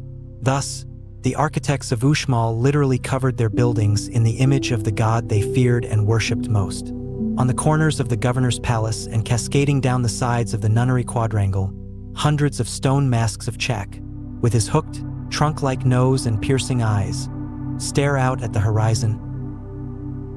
Collective, silent prayer for rain that has echoed through the centuries. Beneath this aesthetic splendor lay a marvel of engineering that allowed Uxmal to thrive in such a thirsty landscape, the Chultan. Since there was no groundwater, the Maya hollowed out massive, bottle-shaped cisterns from the limestone bedrock beneath the plazas and courtyards. These Chultans were lined with a specialized, waterproof lime plaster that could hold hundreds of thousands of liters of rainwater collected during the brief, intense wet season. It was a fragile, high-maintenance system that required total social cooperation and a deep understanding of the environment. The House of the Magician, the iconic, oval-shaped pyramid of Uxmal, stands as a monument to this relationship between human ingenuity and divine necessity.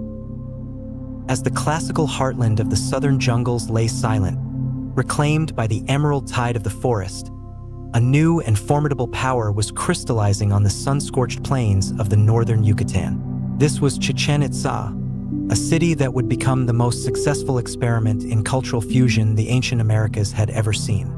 Between the 10th and 12th centuries, Chichen Itza rose not merely as a Maya city, but as a cosmopolitan superpower that blended the ancient traditions of the Maya with the aggressive, militaristic aesthetics of the Toltecs from central Mexico. This Toltec fusion remains one of the greatest mysteries of archaeology. Was it a brutal conquest by the legendary priest-king Tepiltzin Quetzalcoatl, or a peaceful exchange of ideas along the vast coastal trade routes? Regardless of its origin, the result was a radical transformation of the Maya world. The solitary, introspective rituals of the god-kings were replaced by a religion of the masses, centered around the terrifying and magnificent figure of Kukulkan, the plumed serpent. Chichen Itza was a city designed to overwhelm the senses, a landscape of towering pyramids and sprawling colonnades that functioned as a massive, stone-carved stage for the theater of power. The centerpiece of this fusion is the incomparable temple of Kukulkan, known today as El Castillo. This four-sided pyramid is not merely a building. It is a monumental limestone calendar, a physical manifestation of the Maya's obsession with time. Each of its 4 stairways has 91 steps, which, when combined with the top platform, equals the 365 days of the solar year. But the true genius of the Toltec Maya architects is revealed during the spring and autumn equinoxes. As the sun sets, a series of triangular shadows play across the northern staircase, creating the illusion of a massive, shimmering serpent descending from the heavens to unite with the stone serpent heads at the base. This was the descent of Kukulkan, a breathtaking display of archaeoastronomy that signaled the time for planting and harvest. It was a visual promise that the gods were still watching, that the cosmic clock was still ticking, and that the new rulers of the north possessed the same celestial secrets as the lost lords of the south. The militaristic influence of the Toltec fusion is most visible in the Temple of the Warriors and the Great Ball Court. Surrounding the Temple of the Warriors is the group of 1,000 columns, a vast forest of stone pillars that once supported a massive roof, creating a shaded space where thousands of soldiers and merchants could gather. Unlike the secluded courtyards of the classic period, these were public spaces of immense scale. At the top of the temple sits a Calakmul, a reclining stone figure holding a sacrificial bowl upon its stomach, a stark and haunting symbol of the Toltec influence and the increasing importance of human sacrifice in the post-classic era.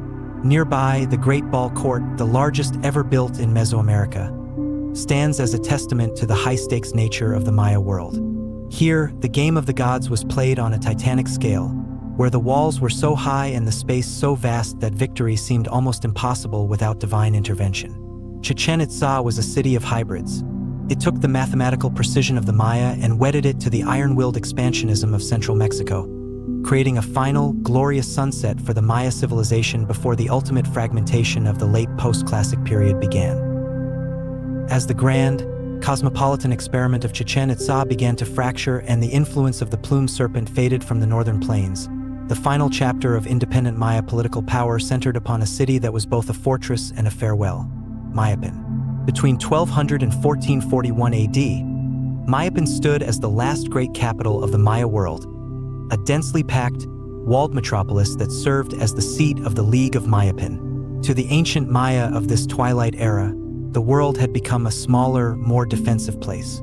Unlike the sprawling, open plazas of the classic period, Mayapan was encircled by a massive stone wall over 9 kilometers long, pierced by narrow gates that could be easily defended.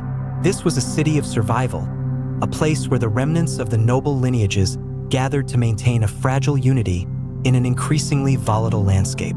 Architecture at Mayapan was a conscious echo of the past. Its main temple was a smaller, more rugged version of the Kukulkan Pyramid at Chichen Itza, as if the builders were desperately trying to capture the fading magic of their ancestors within the safety of their walls. The power structure of Mayapan was a masterpiece of political control known as the Kakam dynasty. To prevent the constant warfare that had plagued the earlier eras, the Kakam lords instituted a system where the rulers of all the major provinces were forced to live within the city walls of Mayapan. This was not just a royal court, it was a golden cage. By keeping their rivals close, the Kakam maintained a forced peace for over 2 centuries. The city became a bustling hive of activity, with over 12,000 people living within the walls, their houses packed tightly together in a way that resembled the urban density of modern cities. This was the final flowering of Maya bureaucracy and trade.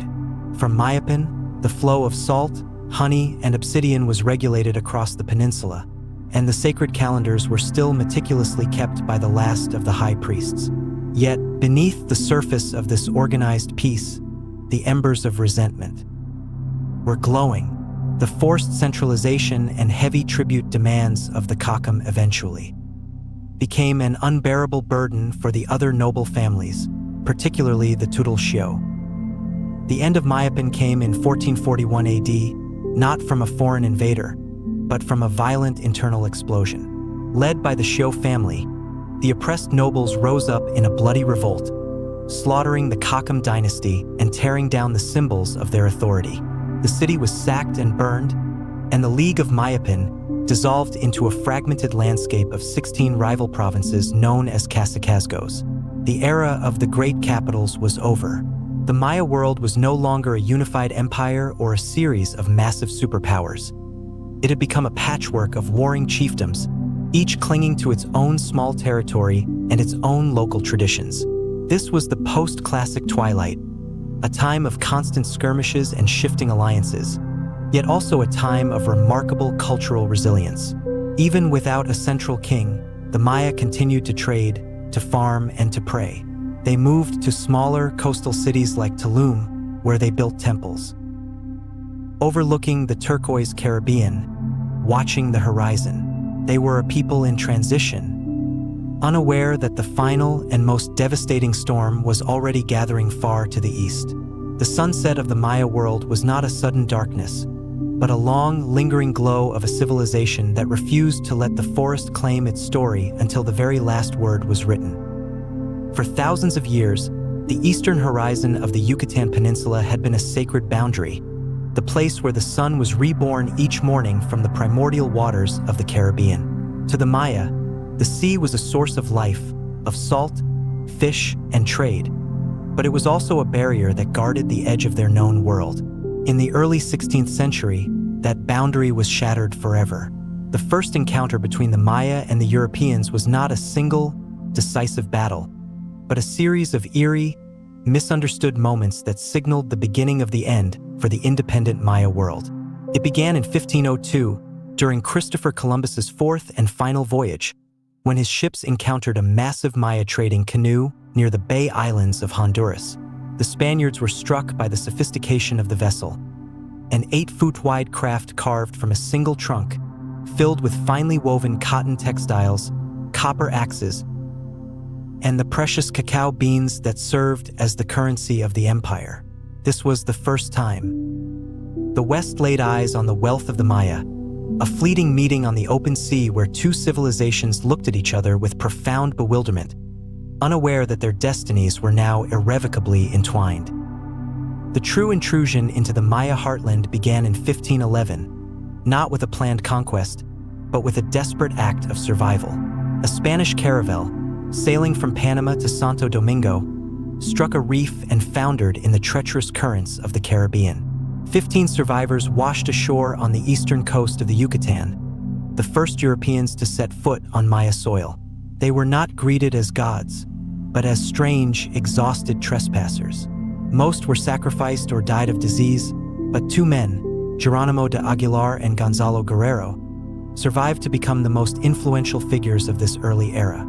Their lives diverged into a fascinating study of cultural collision. Aguilar remained a prisoner, clinging to his faith and his language, waiting for a rescue that would eventually lead him to become the primary translator for Hernán Cortés.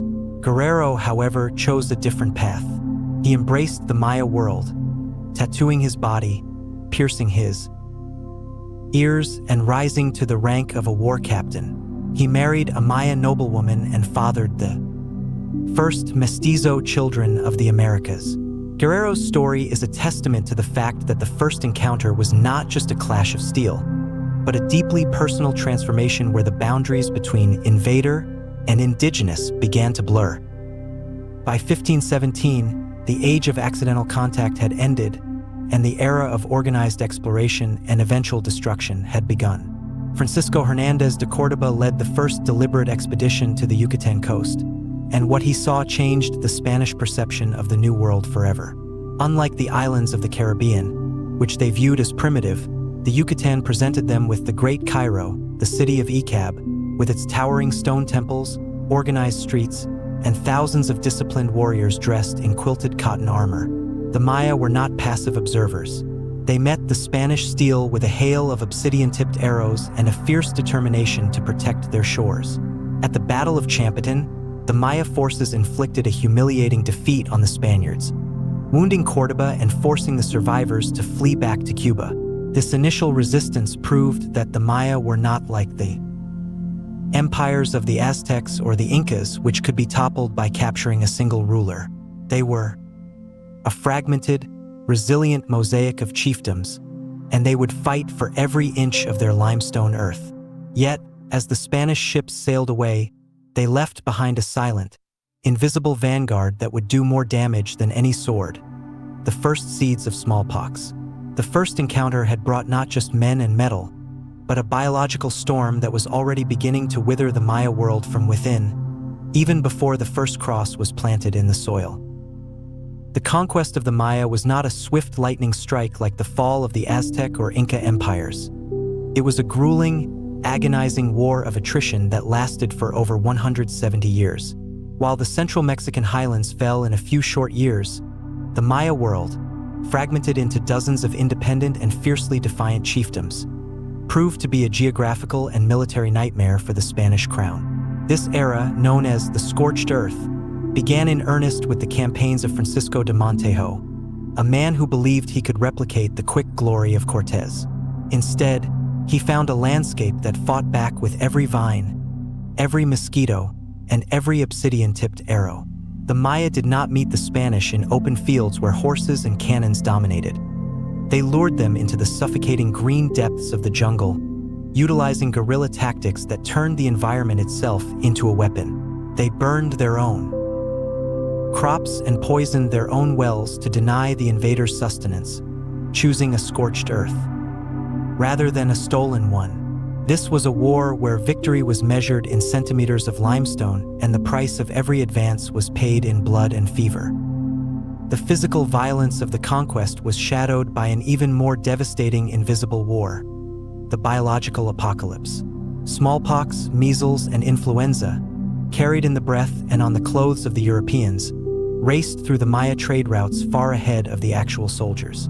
To the Maya, who had no immunity to these foreign plagues, it felt as though the gods themselves had turned into executioners. Entire villages were silenced in a matter of weeks, their inhabitants dying so quickly that there was no one left to bury the dead or plant the maize. It is estimated that in some regions, up to 90% of the population vanished before a single Spanish sword was drawn. This demographic collapse shattered the social and spiritual fabric of the Maya world. The priests, the keepers of the sacred knowledge, were often the first to die, leaving a vacuum of leadership and memory that the Spanish were quick to exploit. The Scorched Earth was not just a military reality, it was a biological wasteland where the ancient rhythm of life was being systematically erased by a microscopic invader. The final blow to the independent Maya spirit was the spiritual Scorched Earth, epitomized by the infamous auto de fe at Mani in 1562. Bishop Diego de Landa, in a moment of religious fervor and profound cultural blindness, ordered the gathering and burning of thousands of sacred Maya objects and almost all of their priceless bark paper codices. He believed he was destroying the works of the devil, but in reality, he was incinerating the collective memory of 1,000 years of science, history, and philosophy. As the smoke from the burning books rose into the humid air, the last of the divine lords watched the literal evaporation of their ancestors' wisdom. The conquest concluded not just with the construction of Spanish churches atop the ruins of pyramids, but with the systematic silencing of the Maya voice. The Scorched Earth era transformed the vibrant, multicolored kingdom of the sun into a colonial province of shadow and stone, where the Maya were forced to hide their gods behind the masks of saints and their language within the whispers of the jungle, waiting for the long green winter of the colonial era to pass. While the rest of Mesoamerica had long since fallen under the shadow of the Spanish crown and the tolling bells of colonial cathedrals, there remained one final, defiant heartbeat of the ancient Maya world, hidden deep within the impenetrable green labyrinth of the Petén jungle. This was Nochpoten, the island capital of the Itzá Maya, a fortress of stone and spirit rising from the turquoise waters of Lake Petén, Itzá. For over 170 years after the fall of the Aztecs, while the world outside changed beyond recognition, the Itzás lived as their ancestors had, maintaining the sacred calendars, practicing the ancient rituals, and defying the cross and the sword. To the Spanish, Nochpoten was a legendary lost city, a source of constant frustration and a symbol of their incomplete conquest. To the Itzás, it was the last sanctuary of the Kuhula Jaw, a place where the sun still rose over independent Maya soil and where the prophecies of the Bactuns were still whispered in the halls of the stone temples. It was a kingdom of ghosts and warriors, a place where time seemed to have stood still, waiting for the inevitable collision between the old world and the new. The Itzás were the people of the Enchanted Water, a resilient lineage that had once ruled Chichen Itzá before migrating south to escape the chaos of the post-classic collapse. They had built Nochpoten as a mirror of their ancient glory, a densely packed island city of over 20 temples and hundreds of limestone houses, surrounded by a natural moat of deep, predator-filled water. The Spanish attempted multiple expeditions to reach this hidden stronghold, but the jungle itself seemed to fight on behalf of the Itzás. Explorers were swallowed by the swamps, or found themselves trapped in a maze of thorns and mahogany, watched by the silent eyes of Itzá scouts. For generations, a tense and eerie stalemate existed. The Itzá kings, particularly the defiant Kanek, engaged in a complex game of diplomacy and deception, using the Maya prophecies to stall the Spanish. They argued that, according to the sacred count of the Katuns, the time for their conversion had not yet arrived. They were masters of psychological warfare, using the weight of their ancient history to hold back the tide of the European invasion. The final curtain fell in 1697, led by the Spanish governor Martín de Urzúa. Recognizing that the jungle was the Itzá's greatest ally, Urzúa did the unthinkable. He built a galley, a warship armed with cannons, on the shores of the lake. On the morning of March 13th, as the mist lifted from the water, the Itzás looked out from their temple heights to see a dragon of wood and iron approaching their sacred island. The battle was short but devastating. The obsidian blades and cotton armor of the Maya were no match for the concentrated fire of Spanish artillery. As the first cannonballs shattered the limestone walls of the main temple, the Itzás realized that the prophecy had finally reached its end. Many chose the water over the sword, diving into the lake to escape the carnage. By sunset, the Spanish flag was raised over the ruins of the last independent Maya capital. The temples were leveled, the idols were smashed, and the last of the divine lords was led away in chains.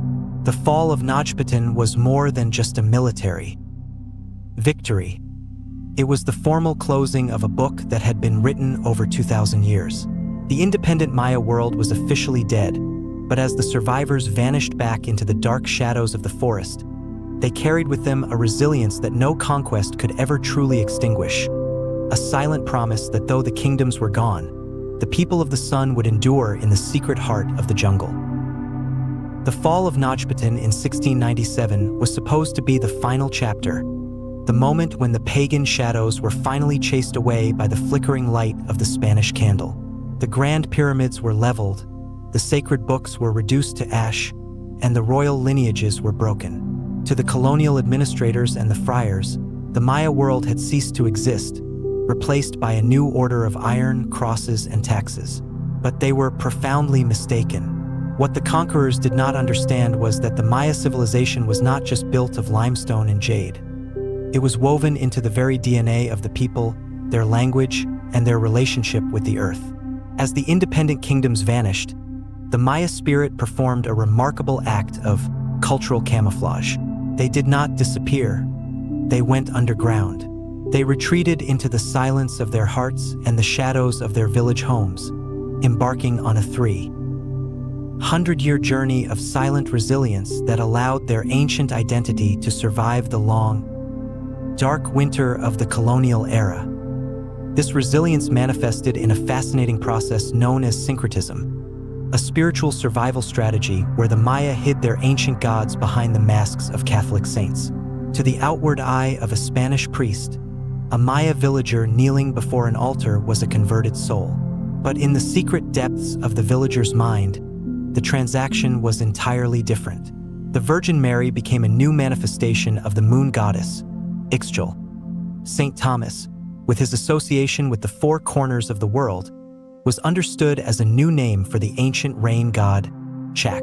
When the smoke of copal incense rose in the village churches, it was not just for the Christian god, but for the ancestors who still whispered through the cracks in the stone. The Maya transformed the colonial religion into a protective shell, a vessel that allowed their core beliefs to remain untouched by the Inquisitor's fire.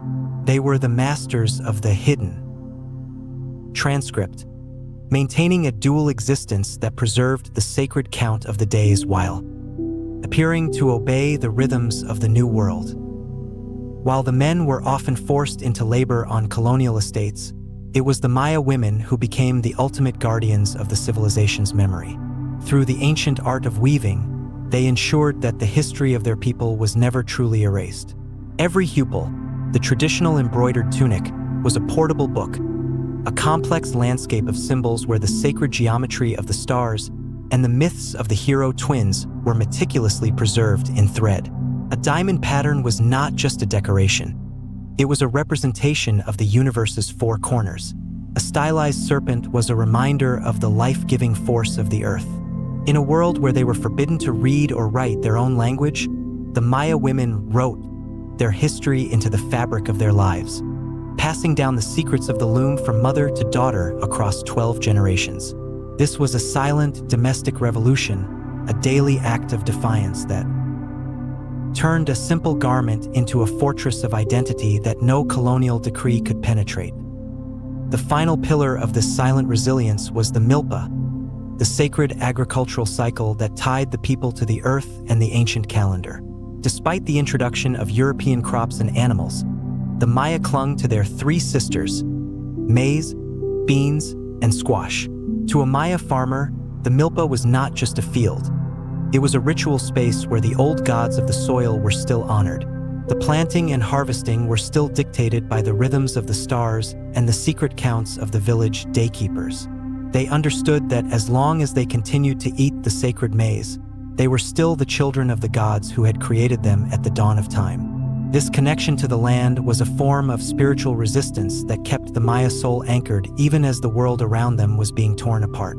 The silent resilience was a masterclass in endurance, a testament to a civilization that understood that to survive a storm, one must sometimes bow like the forest bamboo, waiting for the wind to pass so that the sun can return to a world that never truly forgot its name.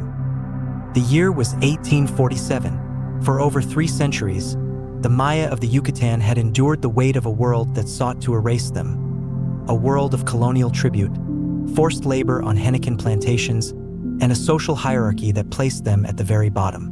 But deep within the jungle, where the echoes of the ancient kings still lingered in the rustle of the palm fronds, a fire was being stoked. This was the beginning of the Guerra de Castas, or the Caste War, not a mere riot, but one of the longest and most successful indigenous uprisings in the history of the Americas. It was a war born of absolute desperation and a sudden, violent realization that the divine lords of old had not truly vanished. They were merely waiting for the right moment to reclaim their land. Led by charismatic figures like Manuel Antonio I, Cecilio Chi, and Jacinto Pat, the Maya rose like a tidal wave, sweeping across the peninsula with a fury that nearly pushed the Spanish descendant elites into the sea. For a brief, flickering moment in 1848, it seemed as though the independent Maya world was about to be reborn, as the rebels captured city after city, leaving the colonial capital of Merida isolated and trembling behind its stone walls. However, at the very height of their military success, something remarkable happened, an event that perfectly encapsulates the Maya's eternal connection to the earth. Just as the rebel forces prepared for the final assault on Merida, the first rains of the season began to fall. To the Maya warriors, the call of the Milpa, the sacred cornfield, was louder than the call of war. They believed that if they did not return to plant the maize, the gods would withdraw their favor, and their families would starve. Thousands of soldiers laid down their machetes and vanished back into the forest to tend to their crops. This tactical retreat allowed the government forces to regroup and launch a brutal counteroffensive, pushing the Maya back into the wild, unexplored regions of the southeast. But instead of surrendering, the Maya created something entirely new, a spiritual resistance centered around the speaking cross. In a small village hidden deep in the jungle, a wooden cross was found that spoke to the people, commanding them to continue the fight and promising divine protection. This gave birth to the Cruzab, the followers of the cross, a semi-independent Maya state. The state of Chan Santa Cruz, with the speaking cross at its heart, became a sovereign kingdom of the jungle. They built their own capital, established their own laws, and even engaged in international trade with British Honduras. For 50 years, the Mexican army could not penetrate this green fortress. The Caste War was not just a battle for territory. It was a crusade for the soul of the Maya. It proved that even after centuries of colonial rule, the ancient identity was so resilient that it could forge a new nation from the ashes of oppression. The war only officially ended in 1901 when the Mexican army finally captured Chan Santa Cruz, but the spirit of the Cruzab never truly surrendered. Even today, in the remote corners of Quintana Roo, the Guardians of the Cross still stand watch, a living testament to a people who proved that they could be pushed to the very edge of existence and still find the strength to rise, machete in hand, to defend the sacred soil of their ancestors. The Caste War was the final grand performance of Maya independence, a long, bloody, and beautiful sunset that reminded the world that the forest still belongs to those who know its secret name. For nearly 500 years following the Spanish conquest, the magnificent stone cities of the Maya stood in profound silence. The intricately carved stelae of Tikal, the soaring staircases of Copan, and the painted walls of Bonampak were admired as masterpieces of art. But their true meaning was locked away in a script that no living human could read. The ability to write the complex Maya hieroglyphs had perished along with the high priests and scribes who were the first victims of the European diseases and swords.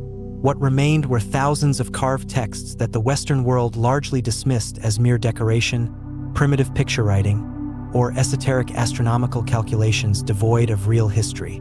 This silence was the final tragedy of the conquest. A vibrant, historical civilization reduced to mute stonework, its kings anonymous and its epics forgotten. The cracking of the Maya code in the 20th century was not just an academic triumph. It was a resurrection, an intellectual adventure that gave a silenced civilization back its own voice. The story of the decipherment is one of the greatest detective stories in the history of science, and its unlikely hero was a brooding Russian linguist named Yuri Norizov. Isolated behind the Iron Curtain in post-war Leningrad, far from the steamy jungles of Central America, Norizov approached the problem with a fresh perspective, untainted by the rigid dogmas of Western archaeology. His central insight, published in 1952, was revolutionary. The Maya script was not purely ideographic, pictures representing ideas, nor was it a simple alphabet. It was a logosyllabic system, a complex hybrid that combined signs for whole words with signs for phonetic syllables. The key to unlocking this system, in a supreme twist of historical irony, came from the very man who had tried to destroy it, Bishop Diego de Landa. Norizov realized that the clumsy alphabet Landa had recorded from a reluctant Maya informant in the 16th century was not an alphabet at all, but a syllabary. When the Spaniard asked for the letter A, the Maya scribe drew the sign for the syllable A. When asked for B, he drew the sign for B, the road. Norizov used this faulty Rosetta Stone to prove that Maya writing reflected the spoken language. His famous example was the glyph for Turkey, Cuts, which was composed of two syllabic signs, Ku and Tsu. However, Norizov's brilliant breakthrough was met with fierce resistance from the established old guard of Mayanists, led by the formidable British archaeologist J. Ericus Thompson. For decades, Thompson used his immense influence to suppress Norizov's phonetic approach, dismissing it as Marxist propaganda and insisting that the glyphs were purely mystical and astronomical, reflecting a peaceful civilization obsessed with time, not warfare or politics. This ideological stubbornness delayed the true decipherment by nearly a generation. It was not until after Thompson's death in the 1970s that a new wave of brilliant scholars, including Linda Skeel, David Stewart, and Peter Matthews, fully embraced Norizov's methods. The floodgates opened. Suddenly, the silent stones began to speak, and what they revealed shattered the myth of the peaceful Maya stargazers. The glyphs were not just calendars. They were the propaganda of kings, detailing births, deaths, accessions, strategic alliances, and brutal wars. We learned the names of great rulers like Jasau Chan Kawil of Tikal and Kinich Jenab Pakal of Palenque. The decipherment transformed the Maya from a mysterious, almost alien people into human actors on a grand historical stage, restoring their agency and their complex, turbulent history to the world. One of the most persistent and damaging myths of the modern age is the idea that the Maya disappeared, that the people who built the towering pyramids of Tikal and the astronomical observatories of Chichen Itza simply evaporated into the mist of history. This narrative, often fueled by sensationalist media and a misunderstanding of the classic collapse, ignores a vibrant and resilient reality. The Maya never left. Today, over 6 million Maya descendants live in their ancestral homelands across Mexico, Guatemala, Belize, and Honduras. They are not museum pieces or shadows of a lost past. They are a living, breathing people who have survived 500 years of colonization, civil war, and systematic discrimination. In the high-altitude villages of the Guatemalan highlands and the sun-drenched plains of the Yucatan, the Maya continue to speak over 30 distinct languages, from Kich and Keki to Yucatec, Iche. linguistic fortress that preserves a unique way of understanding the universe. To look into the eyes of a modern Maya weaver or a farmer tending his milpa is to see the same determination that once fueled the building of empires. They are the guardians of a legacy that has refused to die, proving that a civilization's true strength lies not in its stone monuments, but in the hearts of its people. The spiritual heartbeat of the modern Maya world is still regulated by the ancient rhythms of the sacred calendars.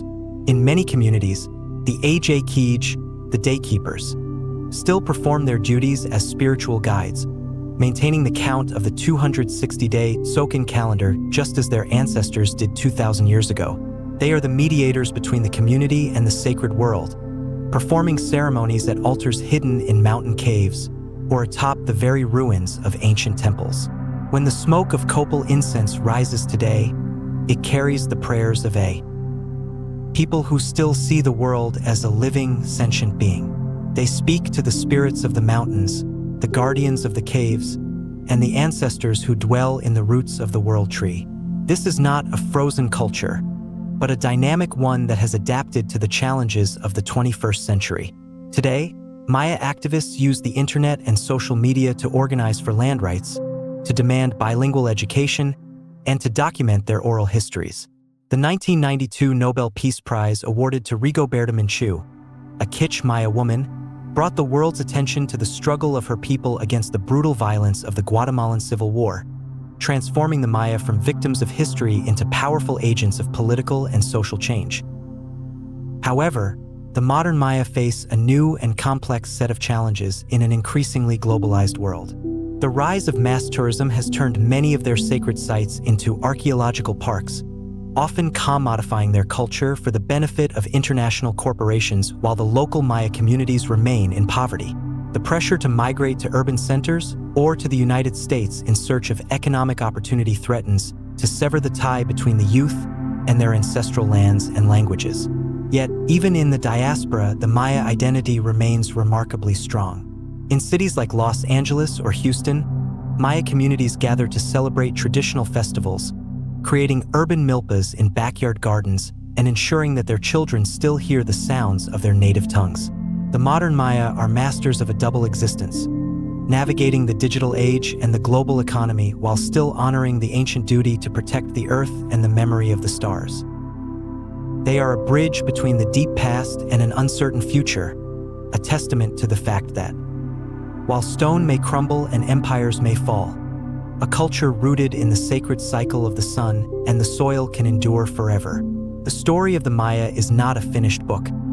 It is a living epic, being written every day in the vibrant colors of their textiles, the rhythm of their speech, and the enduring resilience of their spirit. To the ancient Maya, the emerald curtain of the rainforest was not merely a source of timber or a backdrop for their stone cities. It was a vast, living cathedral of healing, a forest pharmacy that held the cure for every ailment of the body and every shadow of the soul. Their approach to medicine was a profound synthesis of empirical observation, surgical precision, and spiritual cosmology. They did not view the human body as an isolated biological machine, but as a microcosm of the universe itself, governed by the same laws of balance and harmony that moved the stars and brought the rain. Central to this philosophy was the concept of Q, the vital life force that flowed through all living things.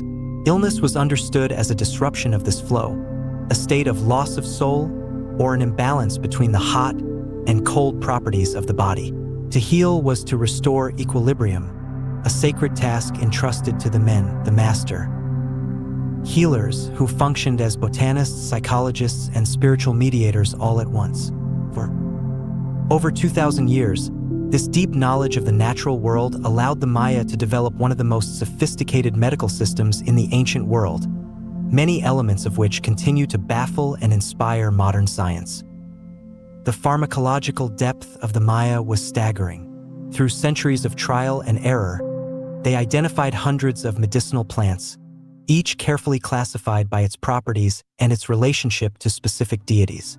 The bark of the allspice tree was used as an anesthetic, the leaves of the guava treated digestive disorders, and the sap of the copal tree was both a sacred incense and a powerful antiseptic. Perhaps most famously, they recognized the medicinal power of cacao, using it as a stimulant and a carrier for other herbal remedies. They were masters of the signature of nature, believing that the shape, color, or habitat of a plant offered clues to its healing potential. But their prowess extended far beyond herbalism. The Maya were skilled surgeons, utilizing obsidian blades that were and remain sharper than the finest modern surgical steel. Archaeological evidence reveals that they performed successful trepanation, brain surgery, to relieve pressure from head wounds, with many patients surviving for years afterward, as evidenced by the healing of the bone. They were also pioneers in dentistry, using jade and turquoise inlays not just for aesthetic beauty, but often applying herbal resins that had antimicrobial properties, protecting the teeth even as they adorned them. The Maya healing process was a sensory experience designed to realign the patient with the cosmos. A cornerstone of this was the Piai Bina or Temazcal, the sacred sweat bath. These stone structures, found in nearly every Maya city, were designed to mimic the womb of the earth. Through the use of heated volcanic stones and water infused with aromatic herbs, the patient would undergo a ritual of purification, sweating out toxins and negative energies while chanting prayers to the goddess of medicine, Ixchel. This was often accompanied by specialized massage techniques, particularly abdominal binding, which modern practitioners are only now beginning to recognize for its effectiveness in reproductive and digestive health. The Maya understood that fear, grief, and anger were just as dangerous as physical pathogens. Thus, the healer would spend hours listening to the patient's dreams and family history, treating the mind as the primary gateway to the body's recovery. This holistic perspective ensured that the Maya did not just treat symptoms, but sought to heal the person in their entirety, acknowledging the invisible threads that connect human health to the health of the community and the forest. Today, as modern pharmacology searches for new cures in the rapidly disappearing rainforests, the forest pharmacy of the Maya is being rediscovered with a sense of urgency and reverence. Many of the treatments once dismissed as superstition are being validated by laboratory research, from the anti-inflammatory properties of wild yam to the cardiovascular benefits of native vine extracts. But the greatest legacy of Maya medicine is not a single pill or a specific plant. It is the philosophy of interconnectedness. It is the reminder that we cannot be healthy in a sick world, and that the preservation of the forest is synonymous with the preservation of human life. The men of today, the descendants of those ancient masters, still walk the jungle paths, gathering herbs at dawn when the dew of the gods is still fresh on the leaves. They are the living vessels of a wisdom that has endured through drought, conquest, and globalization, whispering to a distracted modern world that the secret to our survival has always been hidden in the quiet, green heart of the earth. Deep beneath the sun-bleached limestone of the Yucatan, where the roots of the ancient ceiba trees reach into the darkness, lies a subterranean universe that is only now beginning to reveal its most guarded secrets to the eyes of modern science.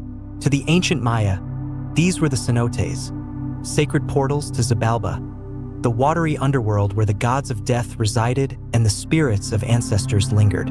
For centuries, these sinkholes were viewed with a mixture of reverence and terror, places of ritual sacrifice where jade and gold were offered to appease the rain god, Chak. But today, a new generation of explorers, armed with scuba tanks, high-resolution cameras, and advanced LiDAR technology, is plunging into these crystalline depths to conduct one of the most ambitious mapping projects in human history. What they are finding is a vast, interconnected labyrinth of flooded caves that stretches for thousands of miles. Hidden world that serves as a geological library, a biological sanctuary, and a haunting archaeological reliquary of a civilization that understood the sanctity of water long before it became a global crisis. The scientific rediscovery of the cenotes has transformed our understanding of the Maya's relationship with their environment. Using LiDAR, light detection, and ranging, archaeologists can now see through the thick jungle canopy, revealing thousands of previously unknown structures. But it is the cave divers who provide the intimate details of the subterranean world. In systems like Sac Acton, the longest flooded cave system in the world, divers have discovered more than just Maya artifacts. They have found the perfectly preserved remains of extinct Ice Age megafauna, such as giant ground sloths and mastodons, alongside the oldest human skeletons ever found in the Americas, dating back over 12,000 years. These time capsules tell a story of a shifting climate, revealing how the cenotes were once dry caves used as shelters before the rising sea levels at the end of the last ice age flooded them. For the Maya, these discoveries validate their ancient belief that the earth beneath them was alive, filled with the echoes of previous eras and the bones of those who came before. The cenotes are also providing a critical new record of the catastrophic droughts that brought the classic Maya civilization to its knees. By analyzing the oxygen isotopes within the stalagmites and the layers of sediment at the bottom of these deep pools, scientists can reconstruct a year-by-year history of rainfall in the Yucatan. This data confirms the Great Drought we explored in earlier sections, proving that the Maya were hit by a series of severe, multi-decade dry spells that coincided perfectly with the abandonment of their great southern cities. But modern science is also uncovering the Maya's incredible resilience in the face of this crisis. The mapping of the underground water systems shows that the Maya didn't just stumble upon cenotes. They understood the complex hydrology of the peninsula, building their cities above specific nodes in the underground network to ensure a reliable water supply. As we stand on the threshold of a new era of water scarcity, the sacred cenotes of the Maya offer a powerful lesson in both the fragility and the ingenuity of human societies. They remind us that the waters of the earth are not just a resource to be exploited, but a sacred trust to be guarded, a portal that connects our present survival to the deep, silent memory of the planet. They say that in the deep, emerald heart of the Peton, time does not move in a straight line, but in a grand, infinite circle, where every ending is merely the silent seed of a new beginning. We have traveled across 2 millennia of stone and spirit, following the path of the Maya from the first humble clearings in the forest to the soaring heights of Tikal and the final, defiant island of Najpatan. We have seen empires rise like the morning sun, gilding the world in jade and gold, and we have seen them fade into the long green shadows of the jungle, leaving behind only the whispers of the wind through the empty arches of abandoned palaces. But as we reach the final count of this journey, we realize that the story of the Maya is not a tragedy of disappearance, but a masterpiece of endurance.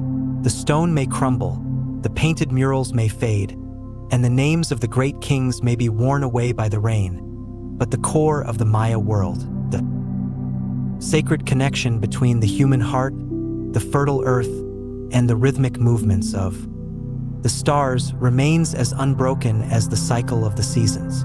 This is the eternal cycle, the belief that no matter how dark the night, the sun will always be reborn from the waters of the east. The legacy of the Maya is not a collection of ruins, but a profound invitation to remember our place within the cosmic order. They taught us that time is not an enemy to be conquered, but a sacred fabric to be woven with intention and respect. Through their complex calendars, they showed us that we are part of a vast, celestial clockwork, where the movements of a tiny planet are mirrored in the dance of distant galaxies. Their mathematical genius, which conceived of the zero long before much of the world, was not just a tool for counting, but a way of acknowledging the infinite. Today, as we stand at our own crossroads of ecological and social challenge, the Maya's story offers a mirror and a guide.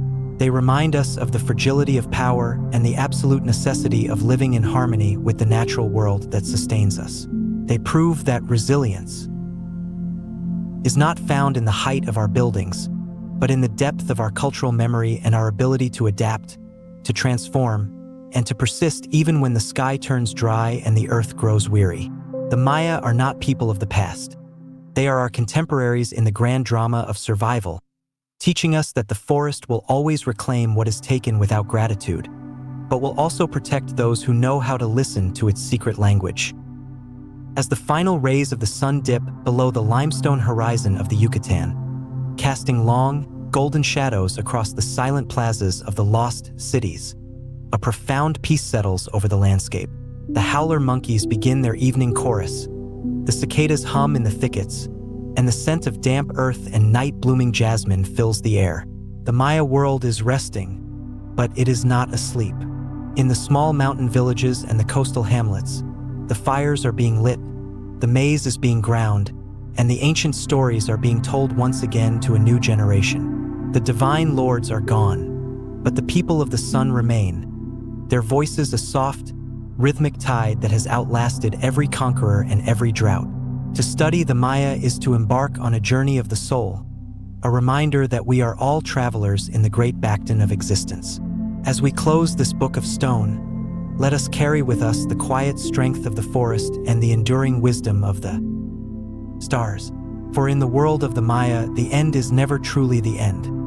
It is simply the moment when the great ceiba tree reaches for the sky, preparing for the return of the light. Sleep now, under the watchful eyes of the hero twins and the shimmering belt of the Milky Way, knowing that the cycle continues and the story of the Maya lives on in every heartbeat of the living earth.